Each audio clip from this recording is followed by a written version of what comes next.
Hey everyone, welcome to another stream. Today we're going to be playing some Painkiller for PC. Specifically, we're going to be playing the expansion pack, which came out in 2004, called Battle Out of Hell.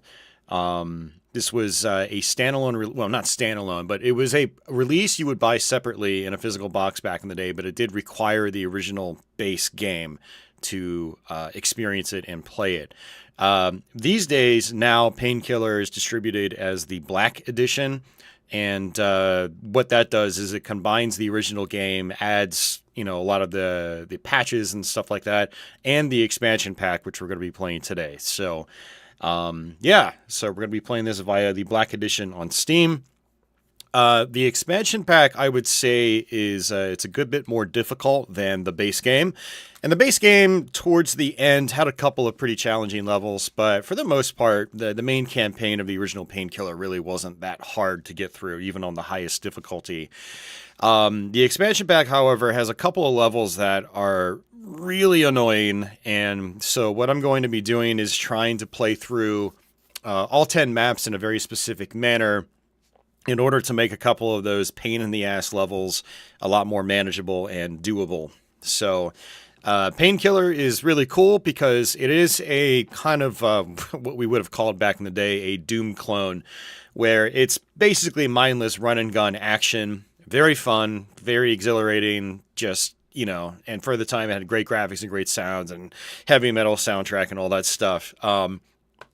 But it's got this card system, so as you complete specific objectives on each level, well, every level has one primary objective, and if you meet that primary objective successfully, you'll unlock a golden card, or a black tarot card is what they call them, and you can equip those, and they'll give you specific, perks and buffs in levels, which can make your life a lot, much easier. And having certain buffs will actually allow you to meet other objectives much easier, so you can unlock even more cards. And so there's a lot of replay value in this game because of that whole mechanic. However, if you're trying to go through all 10 levels of the expansion pack without too much trouble, like not dying that many times, I think it's level 6 or 7, is Leningrad, is extremely difficult. It's just very unfair, and it's just hit scanners all over the place, and not many actual projectiles to dodge. It's just, if an enemy can see you, they can hit you, and it's very frustrating. But there's a card you can get, which will, if you don't take damage for 10 seconds, it'll boost your health back up to 75. And by default, 100 is your maximum. So you get, like 3/4 of your health back.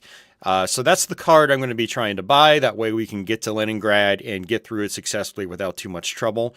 I'm gonna show you how you can do that without having to replay levels over and over again to grind out on money, which is money is required to place your cards. So you earn your cards, but then you have to get gold to actually place your cards. And so, I'll explain all that as we go, and you guys will see exactly what I'm talking about. So let me turn on my display capture here. Here we go. We've got my Steam library up. And so again, like I said, it's Painkiller Black Edition, but again, the expansion pack is included with it. So you'll see what I mean in just a minute. So let's go ahead and load that up. Now, GameSpy Arcade. Oh, it actually didn't do it. Okay, interesting. I guess it's because I've loaded this up a few times already just to test the stream. But GameSpy Arcade will attempt to be installed. You can just cancel that out. You don't need to install that. That was something that was back in the day. People would use GameSpy to, link up to multiplayer servers and stuff like that. I'll go ahead and let all the video play out. There's one introduction video when you start the game. And then there's like an outro ending video when you beat the game. So I'll go ahead and let this play out. Now, the end credits uses a copyrighted song. So I'll just going to skip through the end credits. It's nothing special. It's the exact same credits as with the original, Painkiller. Yeah. So for anyone curious, I am running this on a modern PC, modern as of doing this stream, and I use 1600p, 16 by 10 monitors. So we've actually got the resolution at 2560 by 1600. It's a little bit above 1440p. And because it's 16 by 10, I have to actually have some black bars on the sides of the screen on the stream. So that's why it doesn't take up the entire template here, just to FYI. But, I've got everything on max settings, blah, blah, blah. It's nothing special. This game came out in 2004, so almost any PC these days should be able to run this at max settings. Now, keep in mind, when you're playing both Painkiller and the expansion pack through this package, it is still kind of a buggy mess at points.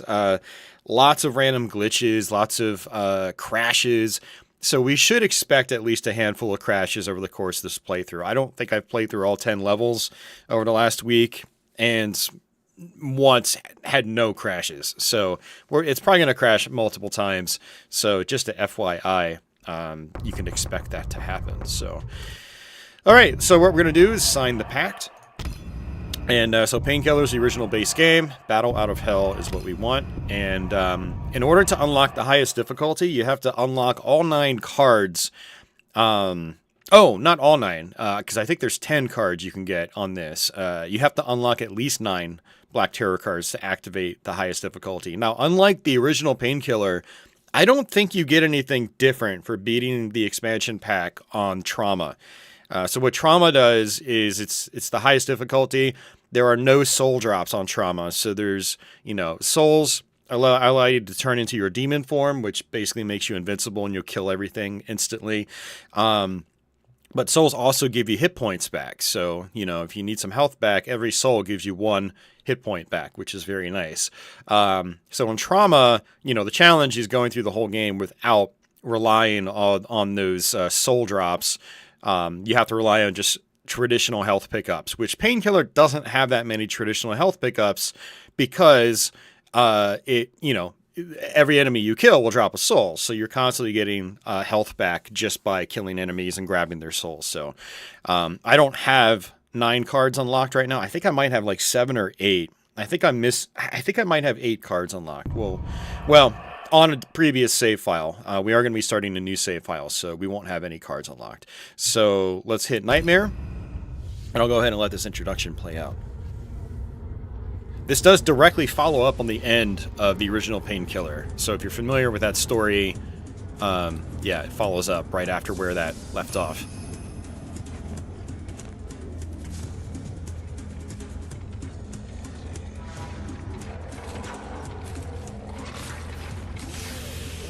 Also, this is full motion video that was meant to be viewed on a 4x3 CRT back in the day, so it doesn't really hold up stretched out to a modern widescreen monitor.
No. When you will fall, and a new one will rule. Stay back, or I'll kill you where you stand.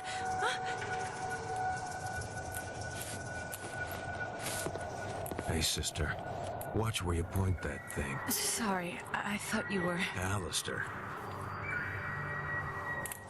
Yeah, I got that. That was a pretty good trick back there, by the way. It saved our asses. Where'd you learn to do that? Later. It looks like we're not any closer to our goal than we were before. And just what is our goal at this point? To eliminate Alistair before his armies can attack Purgatory. But now that he knows we're after him, that's just gotten a whole lot harder. And I suppose that's my fault. Don't be ridiculous. Nobody, Samael, Lucifer, Alistair, or even me thought you'd make it this far. Quite an achievement for someone so new to the afterlife. Yeah, but not good enough. I need to take Alistair down before he can mass his attack. After I get rearmed, I need you to get me back into hell so I can make Alistair pay for what he's done to you and to me and what he's about to do to all the souls in Purgatory. There is no way back into hell, Daniel. The only gate was in the monastery, and that's gone. Why don't you just do that little trick of yours again? That little trick, as you call it, only works one way. What idiot would want to find a way into hell? Damn it, Eve. I know that Alistair and his forces aren't gonna sit still. I didn't put that big of a dent in his army. He was gonna mount an attack on Purgatory, and I don't see any reason why those plans should have changed. And he's not gonna attack unless there's a back door for him and his armies to retreat through if the battle turns against them. They're cowards. And cowards always have a way out. I'm betting that by intercepting his minions as they come through into Purgatory, I can hold off his invasion long enough to find that door. Then, I'll show Alistair the meaning of torture and pain. Thing is, he knows I'm still here, and it's a sure bet he won't set foot in any place I've been before. He won't take me on unless he has the home field advantage. You've been here a lot longer than I have. You must have some idea where Alistair might send his advanced troops. Show me. There's so many places. Here, the orphanage. Orphanage? There are children in Purgatory? Of course. The souls of the young are generally neither good nor evil. They hang in the balance, and therefore end up trapped in Purgatory. Eventually, most are sorted out, sent on their way. But some, the most tortured, remain here for all eternity. Many of them congregate at the orphanage. Why would Alistair's minions be interested in that place? The souls of children are easily manipulated. Alistair will find many willing followers there, and you'd best not think of them as children. If Alistair manages to corrupt them, they'll be as dangerous as any other creature you fought in Purgatory. And I start at the orphanage.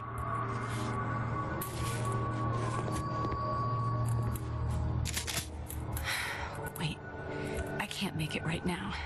If we wait until morning... If we wait until morning, it might be too late to stop him. I know Alistair won't wait. I want you to stay here anyway. This is a battle I need to fight alone. Daniel! If you do manage to kill him, don't let any of his minions near him. Anything that comes into contact with him before his life energy is dissipated might absorb his power and take his place. You'll find yourself facing a new ruler of hell if that happens. Thanks for the warning. If I take out Alistair, I'll see you when it's over. If not, well, we won't have a whole lot of time for regrets, will we?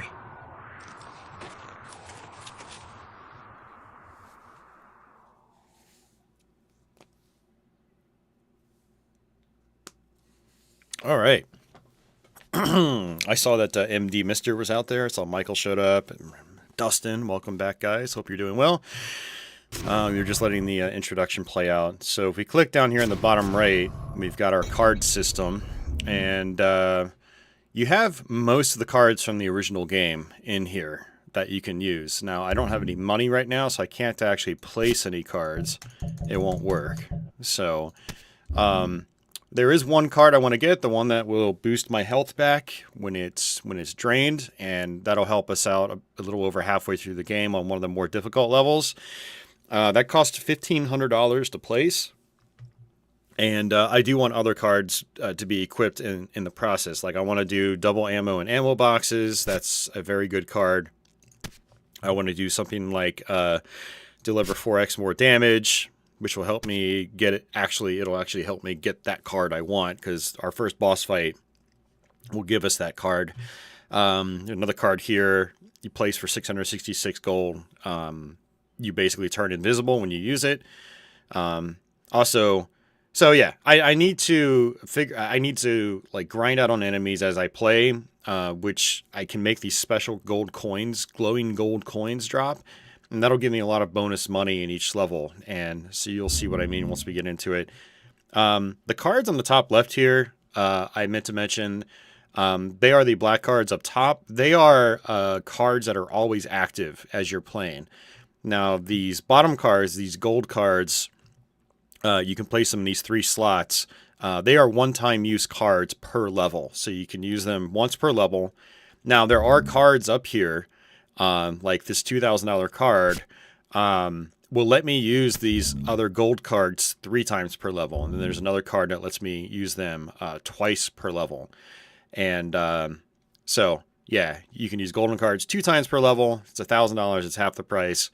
Some of the objectives in this, if you're trying to unlock like some of these expansion pack cards. So yeah, it looks like there are 10 of them total. You'll want to be able to use your golden cards more than once. Like the second level in the game it says to get the special card, you need to kill no more than 88 enemies, but there's more than 88 enemies in the level. And so what you end up doing is there's like an on-rail section at the end of it, where you don't have any control except for just your gunfire. So what you do is you just don't shoot enemies, and you use your invincibility card, and then you have it to where you can use it multiple times, and you just kind of coast through the last quarter of the level to meet that objective. So there's some definitely creativity here when it comes to actually obtaining your cards, taking advantage of existing cards that you have to meet the objectives. It's pretty cool, and it adds a lot of replay value in this game and the original Painkiller. So anyway, let's just hit escape. Our goal on this first level, if we want to unlock the card, is to never get hurt. I'm not going to worry about that. Really, all I care about is basically getting money so I can have an easier time with the later half of the game. The first half of the game is really not too bad difficulty-wise. Now, the Orphanage can be tricky if you've never played it before. Like, the enemies are kind of smaller than most enemies in Painkiller, so it's easy to miss. But, I've been playing this since it came out, so I shouldn't have any problems here. But let's go ahead and just jump right in. And the Orphanage is a spooky level. It's a really cool level. Let me actually lower my sensitivity a little bit. All right, that's better.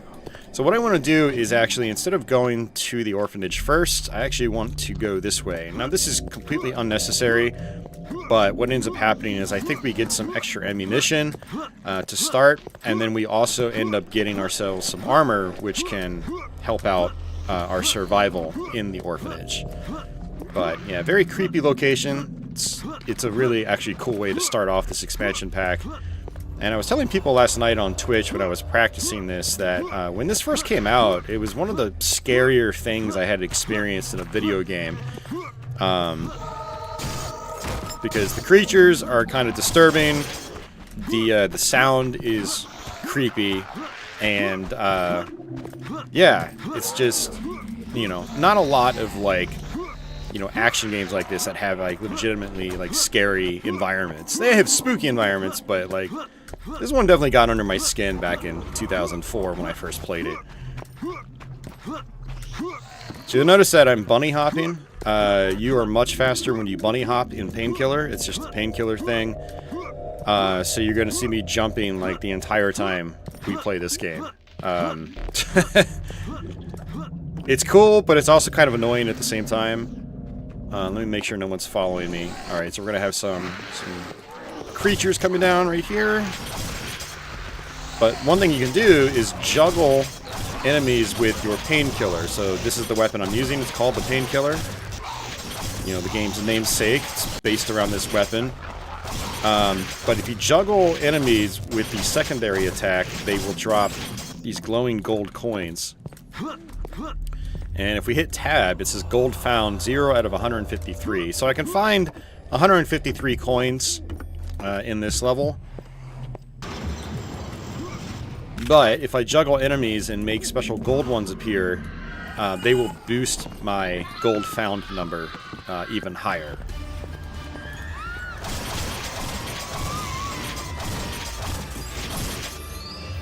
Lots of destructible objects in this game that drop money. And we've got a weird, like, Pinocchio kind of enemy right here. Gotta let my beam just do the damage. I'm gonna try to juggle him. There we go. We got 1 gold coin. And it is, yeah, each gold coin is worth 15. So. Hey, Sebastian. Not sure why this game reminds you of Turok. But it's very different from Turok. but welcome to the stream. Hey, Sin City, welcome back. 2 streams in 1 week for Sin City. Now it's been 2 streams in 1 week for me. I haven't streamed on YouTube very often recently, but I'm trying to change that. So we got ourselves a shotgun right here. Again, I want to try to get some money, so I want to try to juggle. Which is easier said than done with these smaller guys. Looks like we lost one of those coins.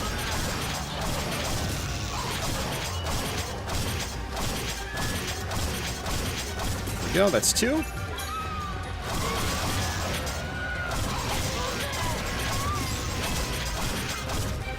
So if you're just trying to, like, you know, kill enemies, you can sort of just use this as a choke point, and enemies will just all try to go up the stairs at the same time.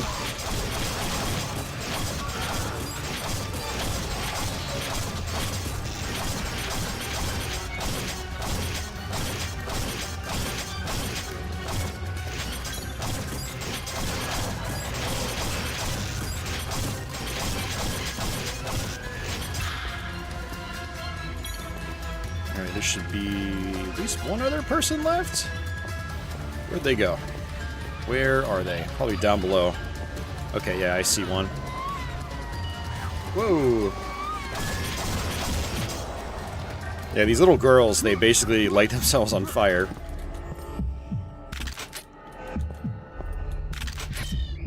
And as far as trying to get through this without taking damage, this part's actually quite challenging. Oh, I just took damage, so oh well. Alright, switch back to my Painkiller.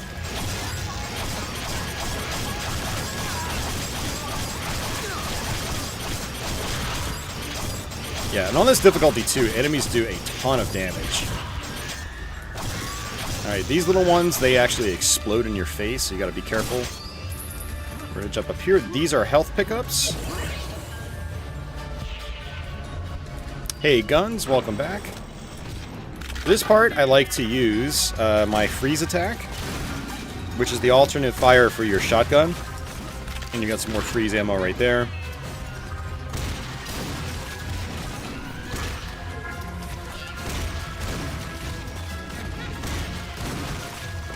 Again, I'd like to juggle enemies to try to get gold coins, but this is a tough section to do that on, because enemies are constantly spawning in. You want to be able to deal with just like 1 or 2 enemies at a time. And also, these boys, they take a lot more to kill. So you want to just kind of freeze them, and then you'll just get rid of them in one shot. But yeah, with your Painkiller weapon, you've got a regular melee attack, which is nice. And then if you latch your projectile to a wall and you point at it, it creates this laser beam, which also hurts enemies. Already at a 210 gold, because I found 60 regular pieces of gold. And then I've gotten 150 just by juggling enemies.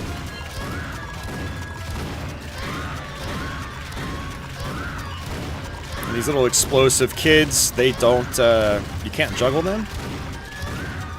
And if you get close to them, they get down and boom. It seems like their blast radius is really large, too.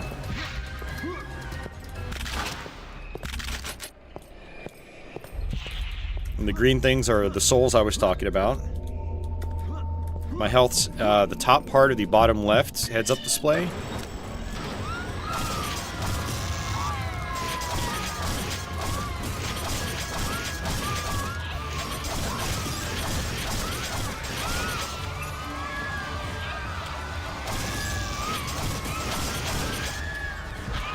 Yeah, your painkiller weapon is actually really powerful as well.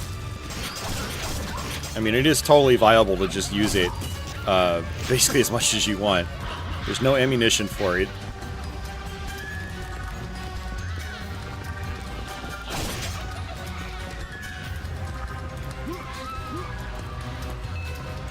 I was pretty sure the fire runs out, but maybe not. Come on. I don't think I can actually juggle them and get gold when... Yeah, when they're on fire, they won't drop any gold. It's weird.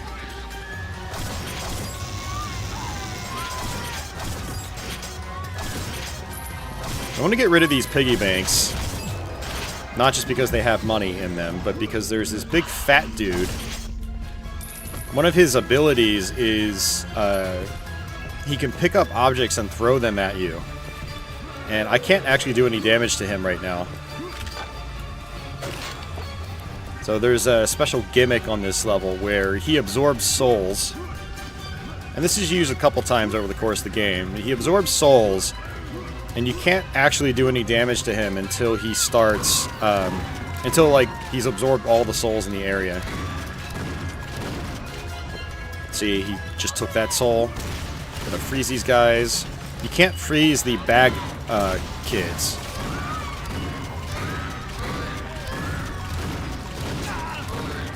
Crap, he's right behind me. It's okay. This is the end of the level, basically.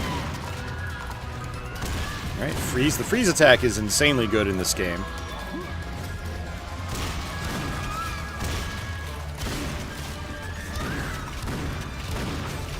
Alright, so now I should be able to do damage to this guy. I'm going to let him just land on the ground. These bigger enemies drop these souls. They'll give you 5 hit points back. Now, I shouldn't really have any problems at this next part. But there is a special gimmick to beating this level at the end. Also, if you've never played Painkiller, there's a lot of verticality in the game. The engine is just a little weird. Like, it doesn't look like you should be able to go up that, but you can. And there are actually steeper inclines later on in the game that you can actually climb up, even though it looks like you should never be able to. So you'll see me taking advantage of those, too, as we play the game. But right here, we get ourselves a new weapon that's, you know, was introduced in the expansion pack. And it's a machine gun, but it's also a flamethrower. So we have to get behind this nun we saw in the beginning and then just use the flamethrower on her. I took a couple of hits, unfortunately, so we're not going to get the card, but it's not a card I typically use anyway. It's not really a big deal. When I play through the expansion pack, I typically just like to rely on cards from the original Painkiller that are just unlocked automatically. She's taking a lot of hits. There we go. Sometimes she dies, like, almost instantly. Other times it takes her forever to fall down. But there we go. So it looks like we got 265 gold total, which is pretty good. And, yeah. On to level 2. So this game does actually auto-save your progress. So we're not really making manual save files. So, Loony Park, kill no more than 88 enemies. That is not happening without invincibility cards and then being able to use cards multiple times. And I can't double the ammo in ammo boxes yet because I don't have enough money. But on this level, we have a lot more opportunities to juggle enemies in the beginning. So hopefully we can do pretty well with that. So again, you do that with the Painkiller. Also, lots of destructible objects here. We can try to get ourselves a couple pieces of gold. Let's grab that armor. We're going to get ambushed by a ton of clowns here. And they are fast, they are dangerous, for sure. If you like industrial rock and metal, some pretty good, like, evil-sounding stuff here on this map. I love it.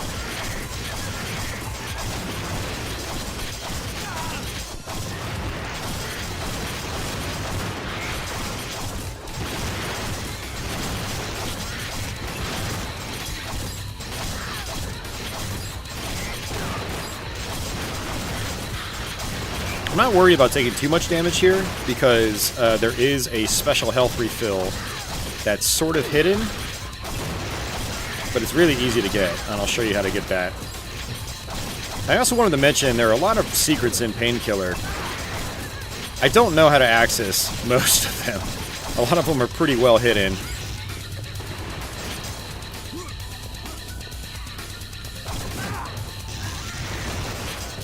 Ooh. Huh, interesting. I jibbed him. I wasn't expecting that. Yeah, so I'm down to like 27 health already, which is not good, but like I said, there's a health refill, so it's not really a big deal. So I want to try to get all the gold here that I can. Interesting that park benches drop gold, but okay.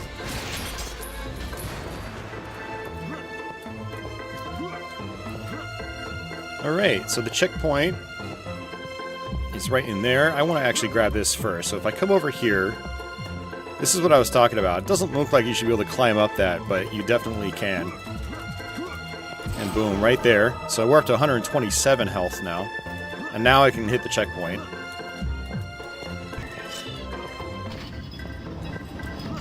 Alright, we're going to go ahead and just jump across. Just a regular jump. Go through the gates. And I will be switching over to my shotgun now, because it's really difficult to juggle these guys. So what you want to do is I'm just going to kill them normally. As you can see, they do have long-range projectiles.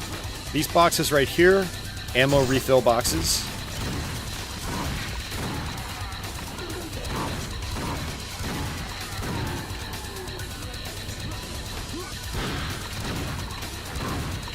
Your shotgun isn't that great at long range, but at mid to close range, it's a really good weapon. And it's going to be your common workhorse in this game if you've never played it before.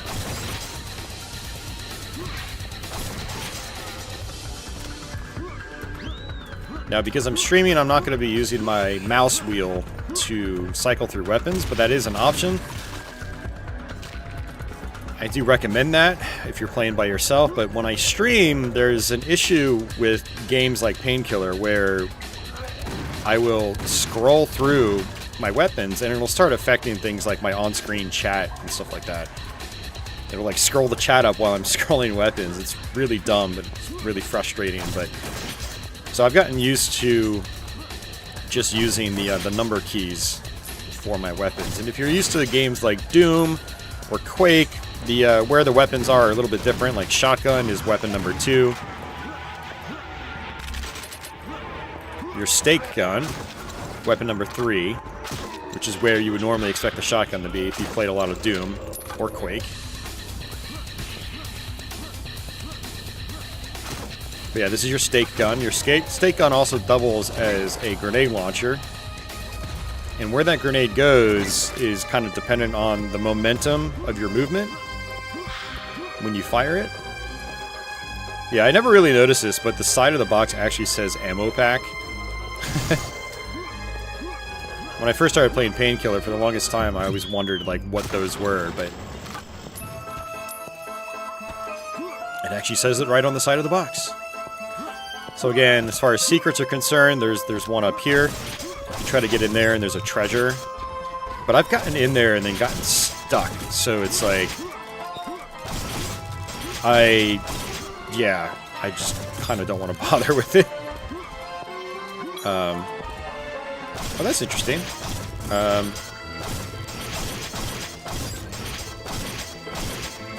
Ooh, nice. They're dropping gold. I did not know they do that. Or if I did know they did that, it's been a long time.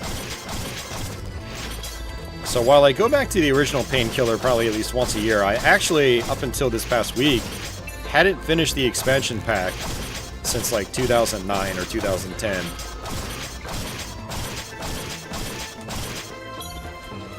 Yeah, get that money. I need it. Now, enemies only have so much money they can drop, so it looks like that guy is exhausted. Looks like he still has some to give us. Yep, he's exhausted. And that is nothing. I wonder if there are any other dead guys here I can grind out on. I don't think so.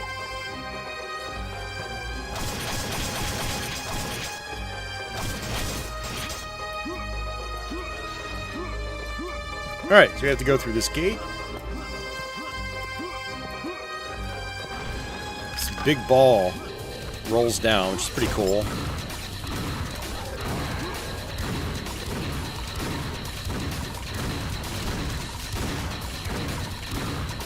Now you don't want to get close to these guys. That red smoke actually hurts you. So again, another enemy type I can't really juggle very well.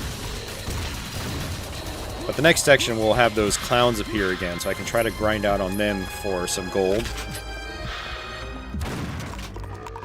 We also have armor right here, but it's not, where did I pick it up already? I may have picked it up without realizing it. Let's see if we can juggle this guy.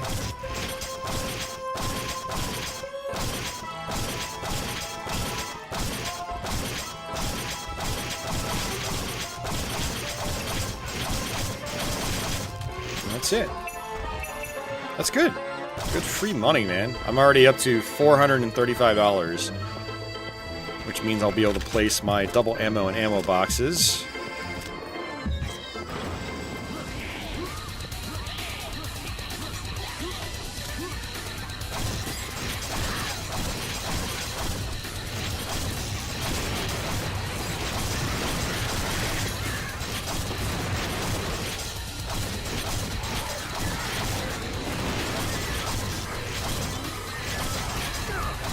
Alright, so for the flying marionettes, we want to just get rid of them. They're probably the most dangerous thing here right now.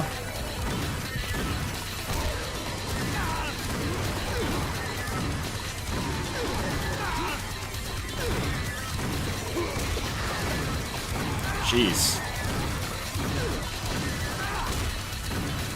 It's one of those things where I almost feel like doing the whole section over again. It's okay, we've got some health. Yeah, that was rough.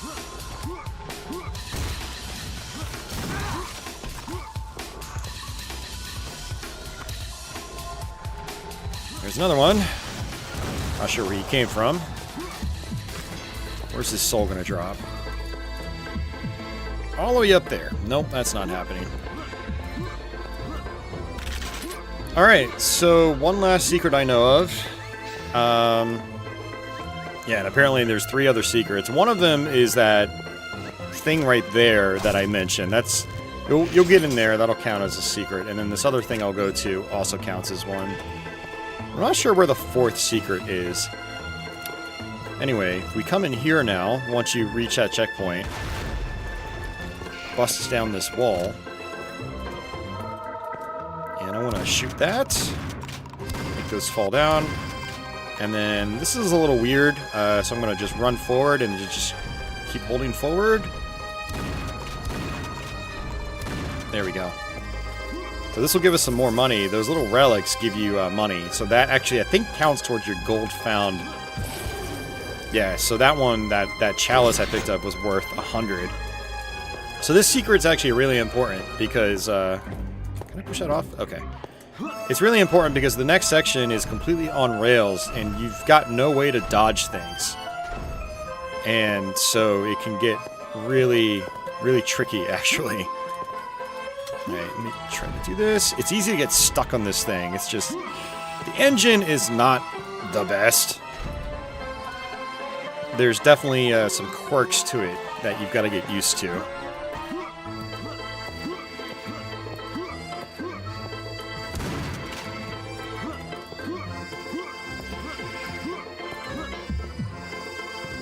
Let's go ahead and hit that. And I'm going to switch over to my machine gun, which I barely have any ammo for. Jeez, this is going to be pretty tricky, actually. Yeah, this level doesn't seem to give you, like, any machine gun ammo. I just noticed that my my shotgun, the main ammo is on the bottom now. My freeze is on the top. I wonder what triggered that. Normally, it's the opposite. I wonder if there's a button I can press that cycles that. I'm used to seeing the freeze on the bottom, I'm pretty sure. But anyway, here we go. I don't have any cards equipped, so this is going to be tricky. I'm going to want to try to kill everything I can as quickly as possible. Oh, wow, it cycled my weapons to different buttons. That's not good. I've never had that happen before. So now it's making me hit the right mouse button. Oh, jeez. I need to fix that.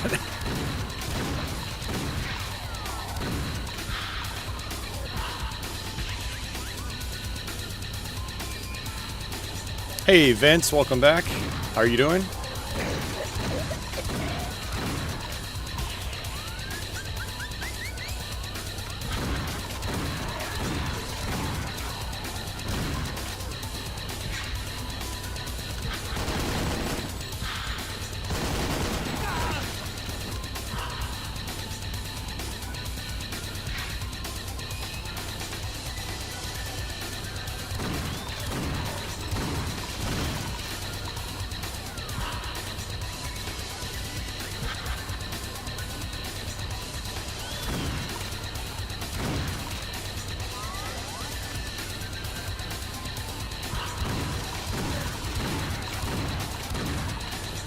It's definitely the kind of section where a little bit of memorization goes a long way.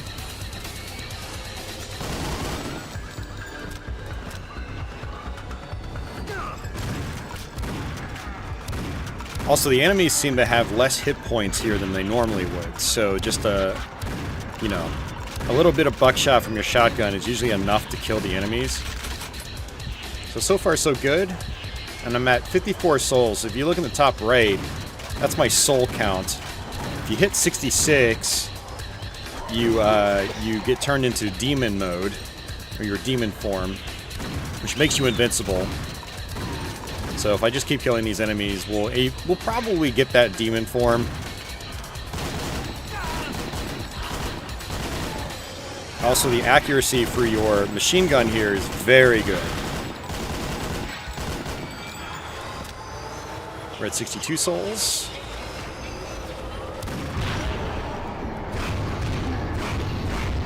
Looks like a bunch of souls caught up with us. On this section, the souls will just home into you.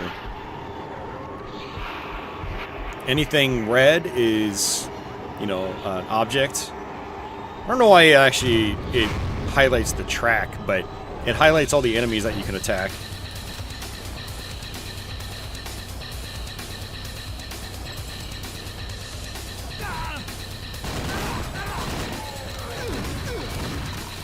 We are pretty close to the end right now. We've got plenty of health, so we'll be fine. Hey, Ronnie, welcome back.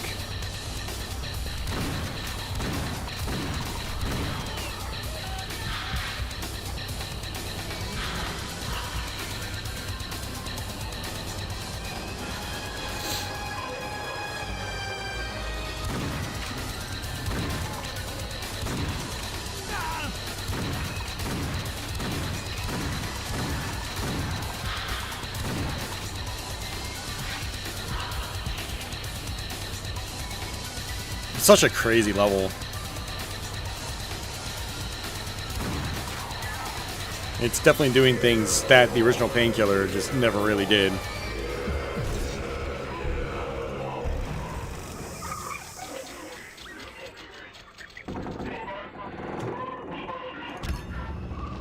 Alright, next level. Lab. So this one is finish the level using the bolt gun only. The bolt gun is a new weapon you get here. I'm not going to go for that card. What I want to do is try to juggle lots of enemies again. And Vince says, I googled this game, and the first result was a fandom article with a single comment which read, How to install Painkiller on Alienware. And I don't know why, but that tickles. Oh, man. Alright, so I've got 940 gold. What I should do is to replenish the ammo and ammo boxes. We'll go ahead and buy that. I'm not going to equip any of these other ones right now. We'll try to grind out lots of money here and see what happens.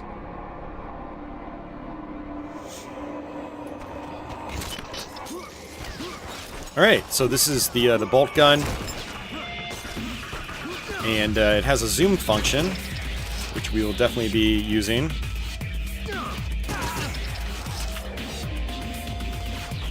So the first section is to kill these guys up top. You just snipe them. You got guys behind you. Did I kill the ones behind me already? I don't think so. Where is he?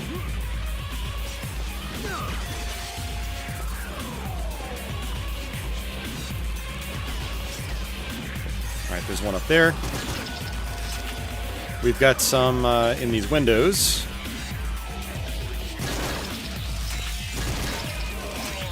That's the ammo for it. Probably a guy over here. Yep.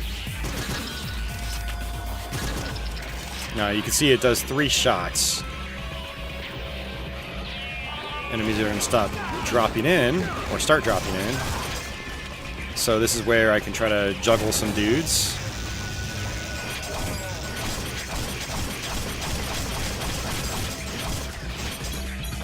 Get more money.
Alright, we're gonna go ahead and just use this on a couple of these guys. And then I will switch back to this. Ah, man, my juggling is failing. I'm a terrible juggler, guys.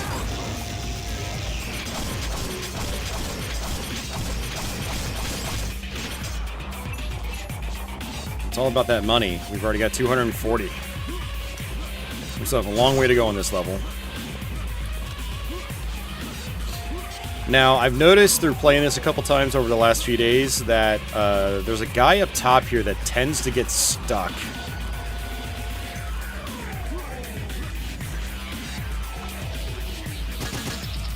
And it's usually around here. And that may have just happened. I don't see him at all.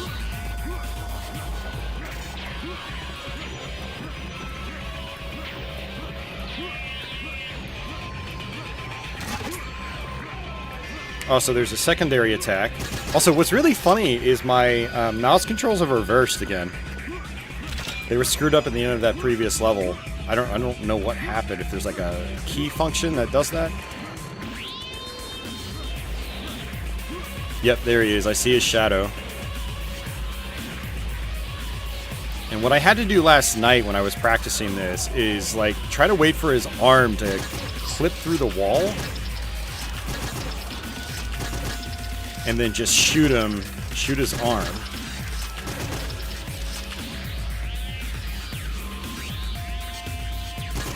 It is so janky.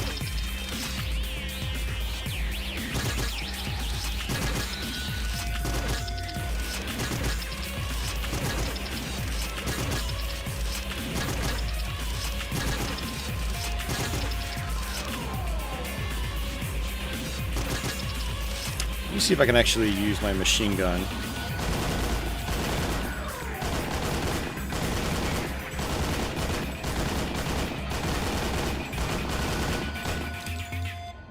could even try my painkiller. Oh, it's too... Oh, there he is! Look at that! Oh, it is so unbelievably dumb. You know, that's one of the things I hate about this game is some of the glitchiness. If you're not familiar with that glitchiness, then, like, you're gonna think the game's completely busted, and,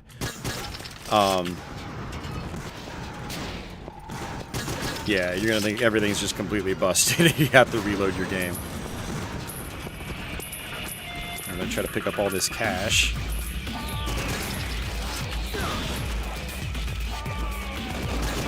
Also, again, the secondary attack on this weapon is pretty cool. It's a bunch of, like, tiny grenades.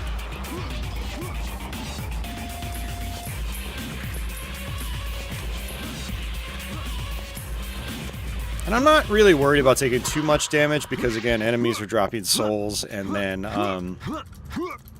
there is a slight health restore coming up in just a moment.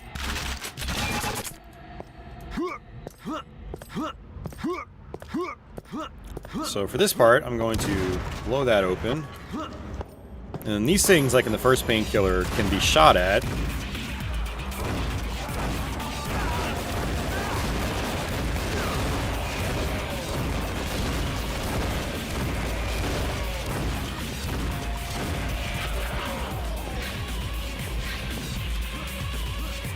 Some armor, which is good.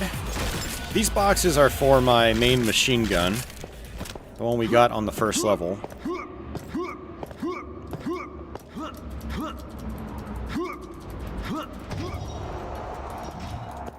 Now, I still don't know how to get that over there. I'd really like to know how. I was looking at it the other night and I was like, well, there's an opening here. And I'm wondering if, like, I'm supposed to kind of work my way around. And then I think that's a ridge I can stand on. I mean, screw it. Let's see. Ooh, kind of like this.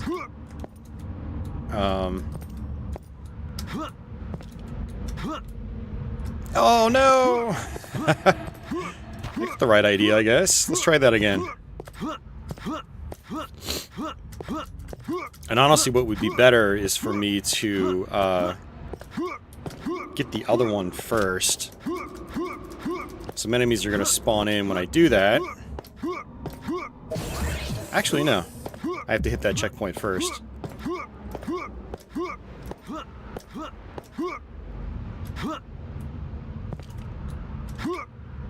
Oh man, that's tricky.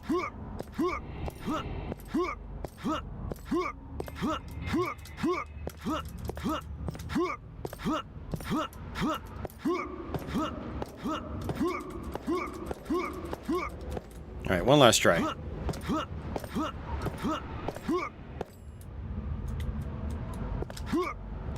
Ah, that's rough. I should probably be doing that with bunny hopping. That would be probably a better idea, but that's tough. There's not a lot of room to gain momentum to bunny hop.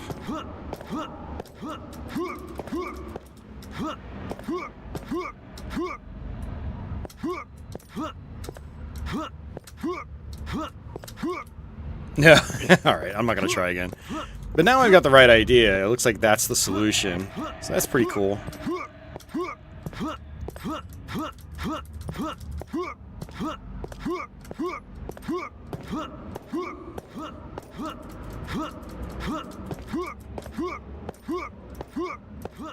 Alright, so this door is going to close on us.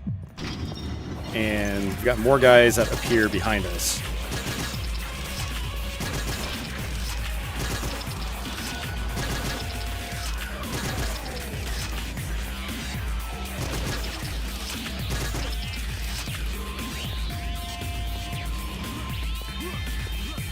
Get some ammo over here.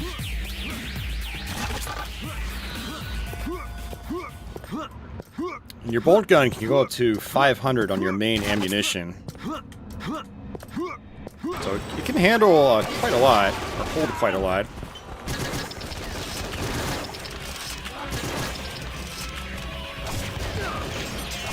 Alright, these women enemies, they never jib, so they're really primed for juggling.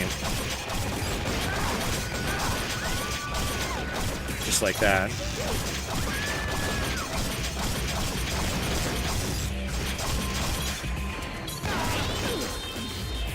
But the dudes jib, so you've got to be careful with them. Jibbing happens when, I guess, you do more damage than is necessary, or you do just the right amount of damage. I'm not sure what it is.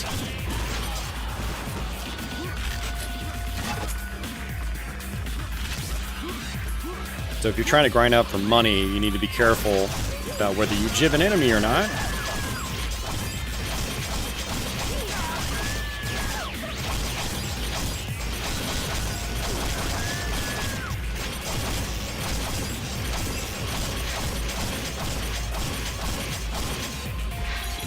Drop that money.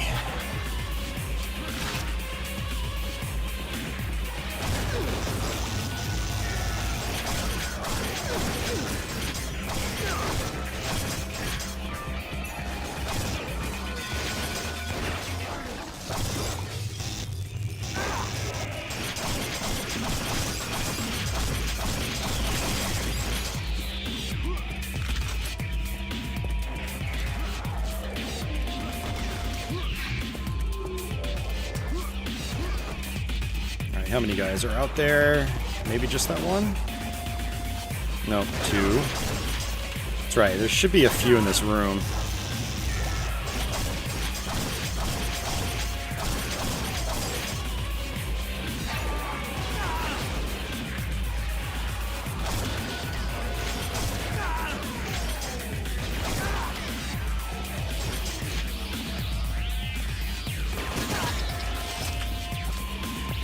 Vince says, I'm always having to juggle women.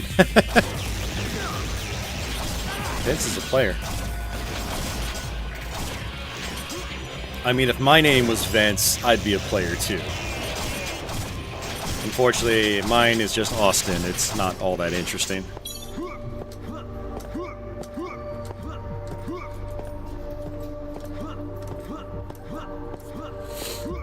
Alright. They're running a little low on health, but that's fine. That's what I get for trying to juggle.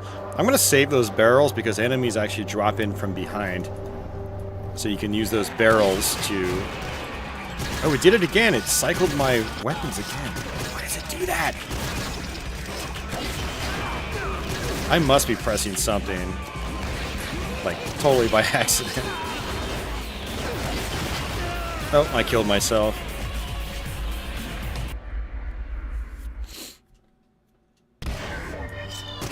Okay, now it's back. I need to... Let's go to the options menu real quick. I'm very curious as to what's going on here. Advanced flashlight. Rocket jump forward, rocket jump. Fire switch. Oh, I'm pressing the R key by accident. Okay. R and T. That is so weird. Yeah. T is what's doing it. So what I'm doing is I'm trying to hit one of my number keys. And I'm hitting R and T instead. Okay. That was really tripping me up. Big time.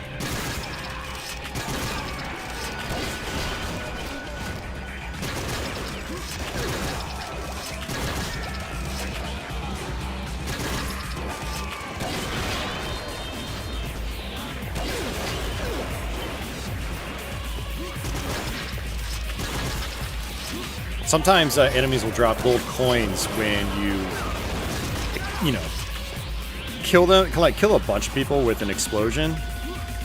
It's pretty cool. Definitely getting low on health. And I should be fine.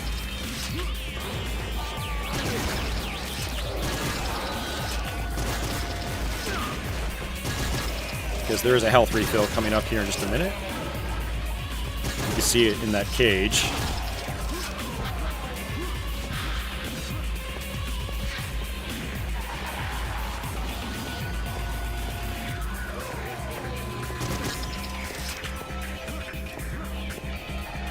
I want to say this is just timed. I've never really quite figured this out. But these gates come down.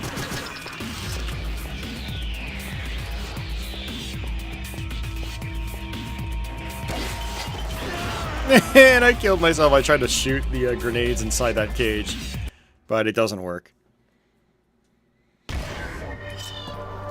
Alright, we get to do that again.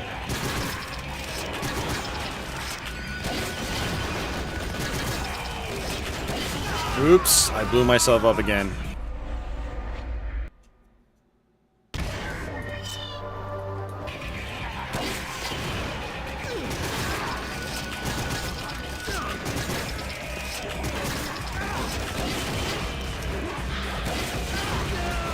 Blew myself up again. Yeah, these, I should mention, these grenades from this weapon are really dangerous. If you're in a really small area like this, maybe not the wisest thing to be using them.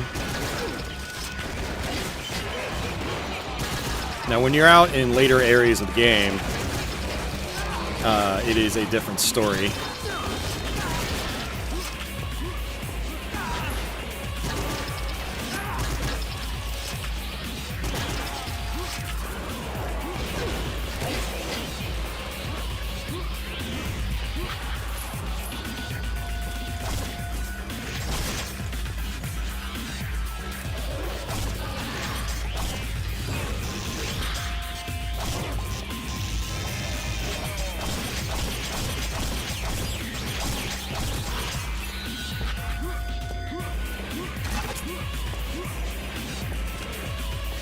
Alright, let's try this again.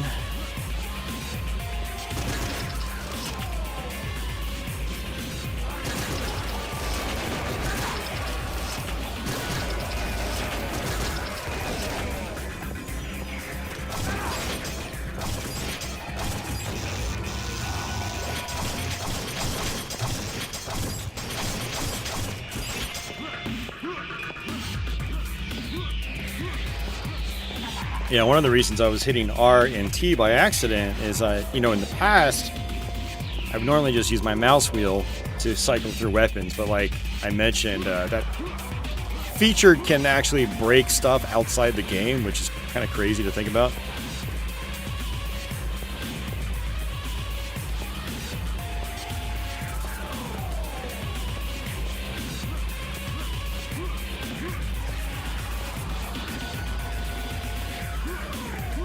Yeah, so I've gotten used to just using my number keys to swap weapons.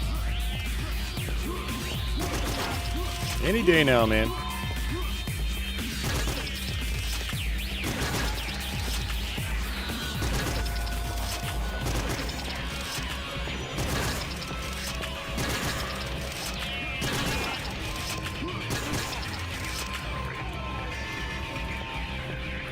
It takes so long.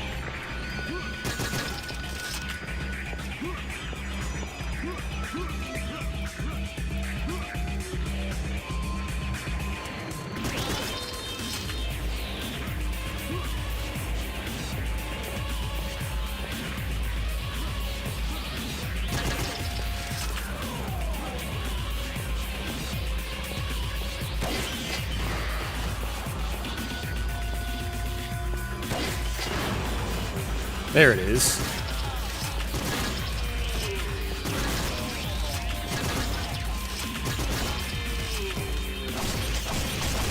Oh, nice. Oh, I think I just figured something out, guys. We're gonna have to try this.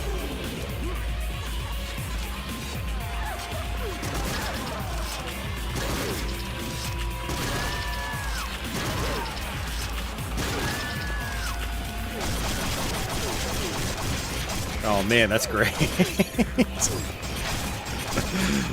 Holy crap, okay.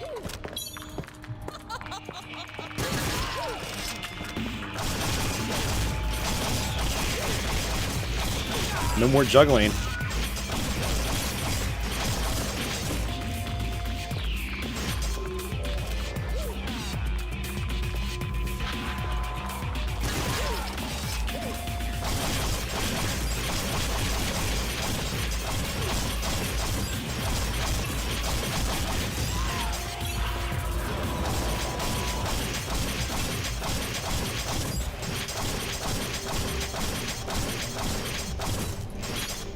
Man, those demon nurses are takes him a long time to despawn, which is good. Already up to 910 bucks. That is great.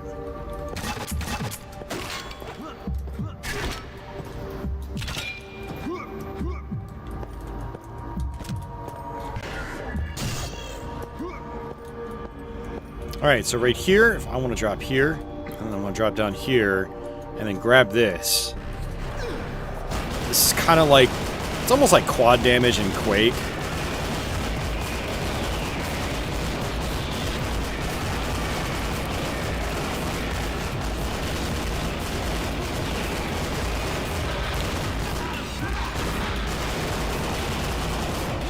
I don't know what the actual damage multiplier is, but you are much more powerful with it than you're not.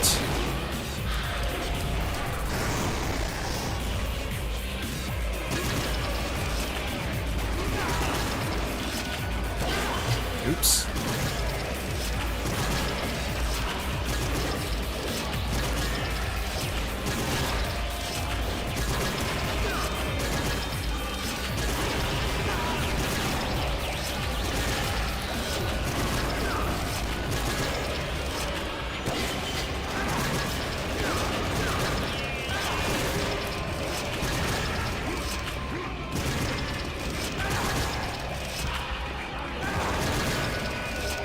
Whoa, oh, that's not good.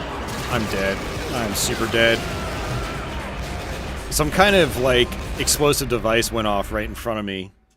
Like a barrel or something. And barrels do insane amounts of damage to you in this game. Oh, I messed that up. Ugh. So let me try to get rid of all the barrels.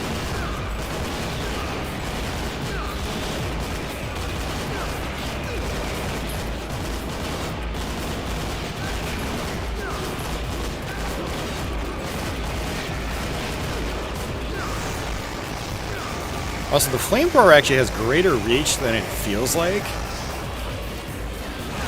So you definitely want to be using it. Take advantage of that ammo.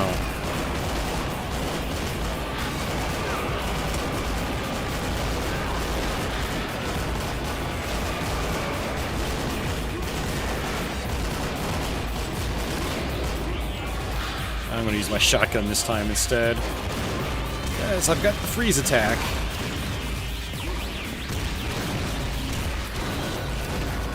These guys have hit scan attacks, so, you know, you freeze them, they're not going to be able to shoot at you.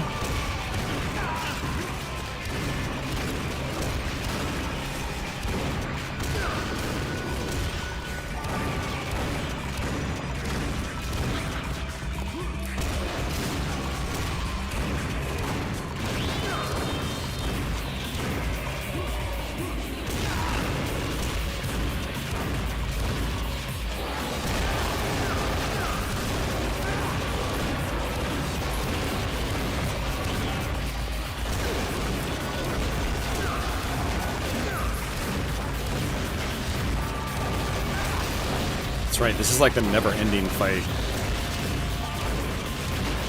It gets intense, and then it slows down, and then it gets even more intense. Which is not good if you've been trying to juggle enemies the whole map. And thus you've lost a lot of health. Alright, so we're going to switch back over to our bolt gun.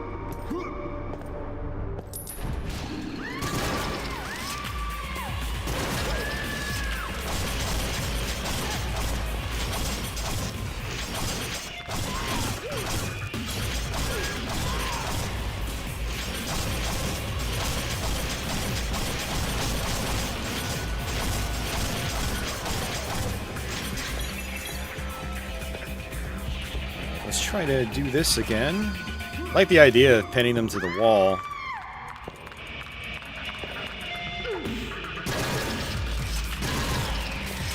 And then...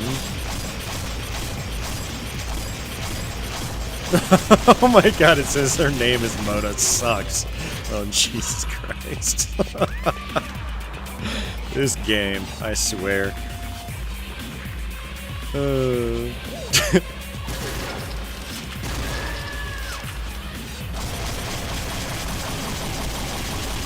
that money. We're up to $1,100 already.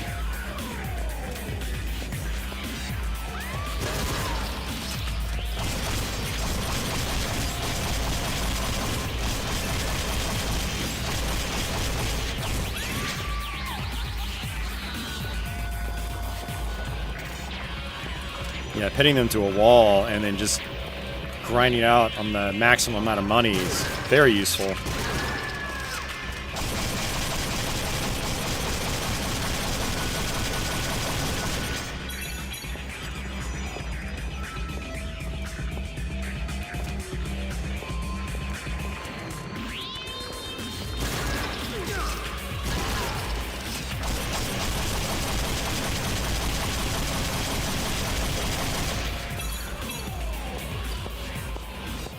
Yeah, we're up to 1,300. Alright, back to our bolt gun. Alright, this is a little weird. I think one of these has a treasure on it. Yeah, right there. So I want to jump up and land on this one. But again, it is painkiller physics, and it is super jank sometimes. Yep, that gave us 100. That's nice. Alright, so we're going to drop that down. And then try to jump up. I guess like this.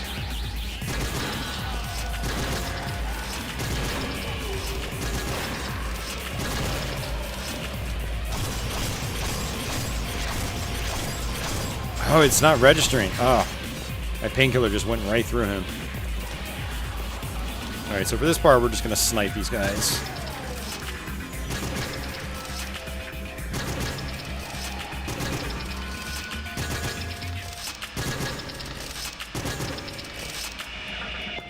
Is there another one? There is not. Alright, so we just come on up here. We need to land on that pipe. And I found that if you just kind of hold the up direction, you will sort of get your maximum jump height.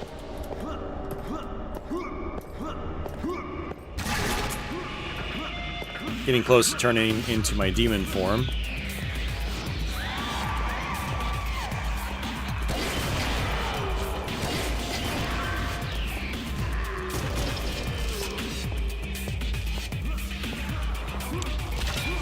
Which I don't really need. Again, money is more my focus.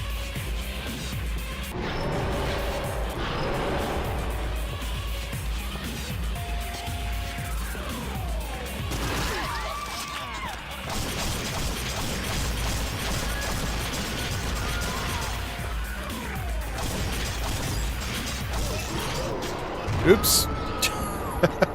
I'm gonna just not use it. We'll just let it time out.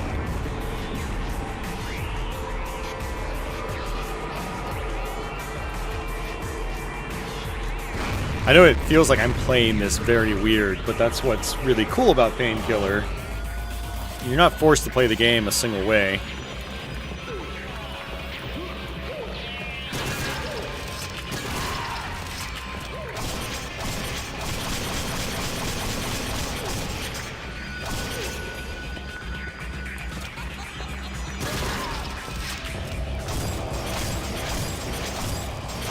Oh no, it did it again. It's not registering.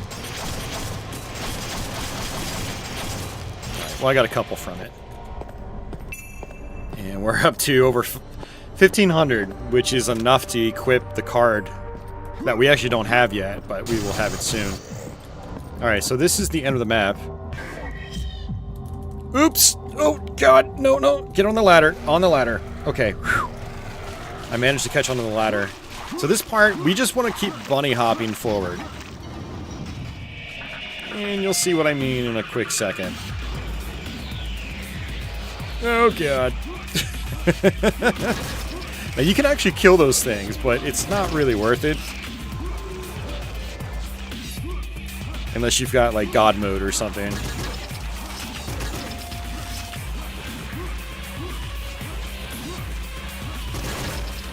They catch up to you pretty quickly, but there's a little trick here I figured out the other night. So the exit ladder, you can actually just climb onto it. A spider beam appears. or a Panzer Spider is what we'll call it, because there's a larger version as a boss fight. See, there it is, and we just climb up this ladder and just sit here.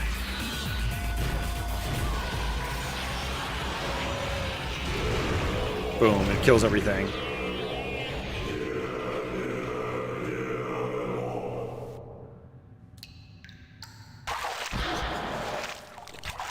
And then we teleport back to the beginning. Just like that, and boom. Whew, there we go. Oh, man. Alright, guys, what I'm going to do is make sure we're good on our saves. Yeah, so Pentagon. That's our boss fight, actually. So level 4 is our boss fight. What we're going to do is we're going to go ahead and quit the game real quick. I'm going to step away, use the restroom. So what I'm going to do is move it over to my my break template. And I'll be back in a couple minutes. Don't go anywhere. Or go somewhere and come back.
All right, I am back. Sorry for that delay.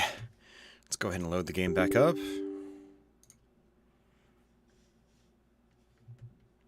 Looks like it's doing the GameSpy Arcade install now. Cancel, just cancel, exit setup. There we go.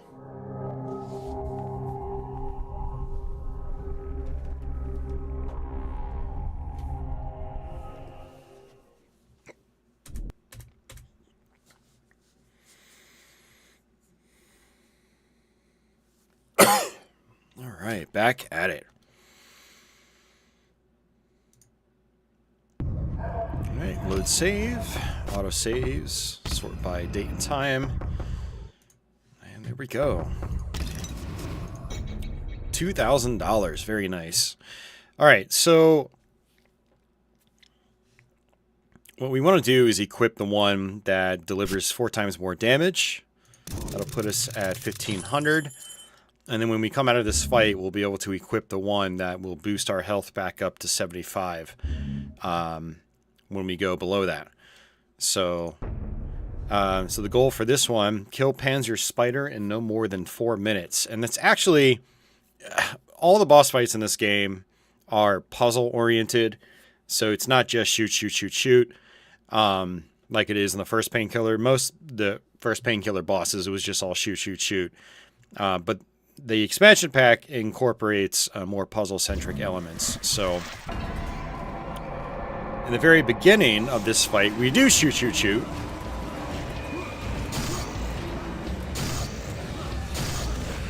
Let me switch over to my machine gun, because it's quite accurate. What we do is we get his health down about halfway. And then, you go into this, like, electrical shock mode.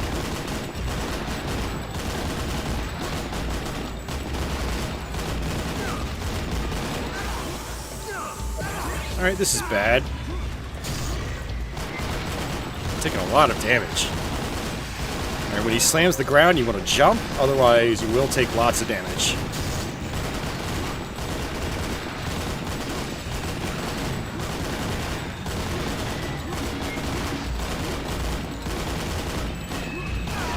Oh! So those home in on me. So really what I should be doing is staying away. Okay, that was cheap. Just walked right on top of me. Now I did find out the other night is when he slams the ground like that, you can get a midair boost. So that's a way for you to get... Okay, why did you not collect that? I walked right into it. There should be some armor around here, too.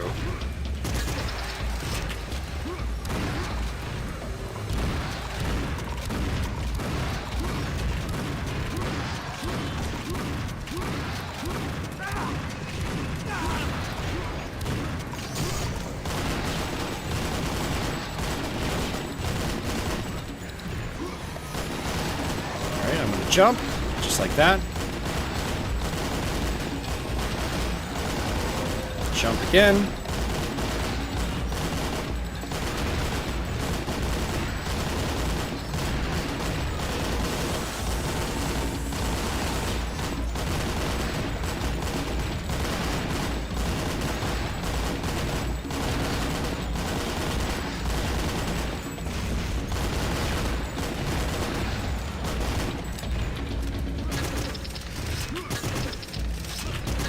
Just gonna try to play it safe because I don't have a lot of health.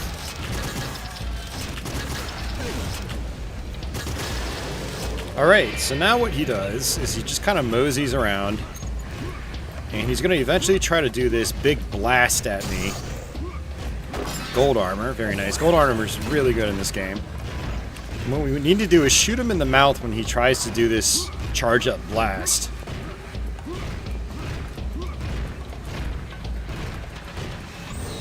Boom, just like that. And then we need to go over to the cannon that's lined up directly at him. So it should be this one. All these cannons are at weird angles. We just run into it. Boom, does some damage, and he goes back to his normal phase. Now I want to use my card. So I'm doing 4 times the damage.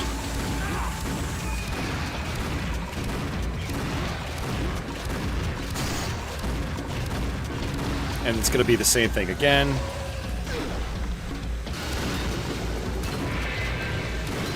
Wait for him to do his charge blast. I'm at 2.5 minutes, so we're pretty much good.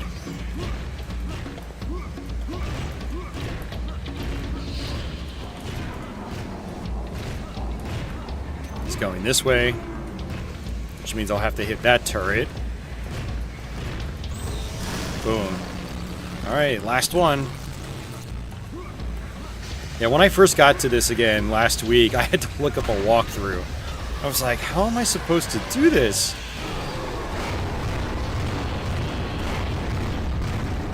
He'll just keep walking around if he's got the electric charge. You can shoot him all you want, you won't do any damage. So you have to wait for him to open his mouth and do that charge attack, and then shoot his mouth, and then you can damage him. Yep, so health regeneration. Health starts regenerating 10 seconds after the last damage. So this is exactly what we want. We actually don't need it for this map. This map actually isn't that difficult, but I'm still going to equip it anyway, just to get it out of the way. So let's drop it in. And I'll go ahead and do this speed one, just so I move faster when I use my card. This level is, the goal is to finish a level in under 20 minutes. So we'll try to do that. Let's go ahead and move forward. So this level is actually where you finally get your rocket launcher. Oh! Oh. It just completely crashed. Wow, I told you this game would crash on us. I don't usually have it crash on the loading screen, however. It's usually, let me actually hit no, see if it still loads the game. Yeah, it does. Okay, so that's why GameSpy didn't pop up the previous time. You just hit no. Okay, that's good to know.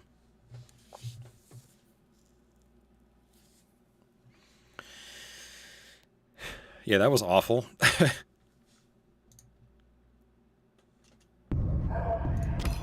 And the same type of stuff happened back in the day as well. It's not relegated to just playing this on new systems.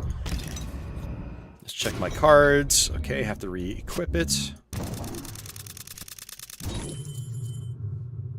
Oh! Oh, that is really interesting. I think we just glitched the system. I placed the other gold card while the countdown was still happening for this more expensive card, and I pocketed a lot of money. So now what I can do is actually weapons reload 2 times faster. Okay, that's cool.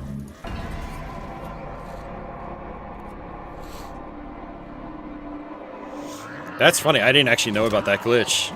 Or that exploit. I'll call it an exploit. That's exactly what it is.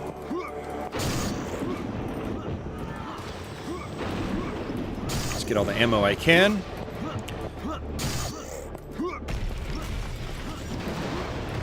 Alright, we've got ourselves another Panzer Spider. This one you can actually just shoot to kill. Also, all the vehicles on this level explode. Think of them as like exploding barrels. Alright, Spider's probably dead. We're gonna jump. Nope, he's not dead. He was just doing that for fun.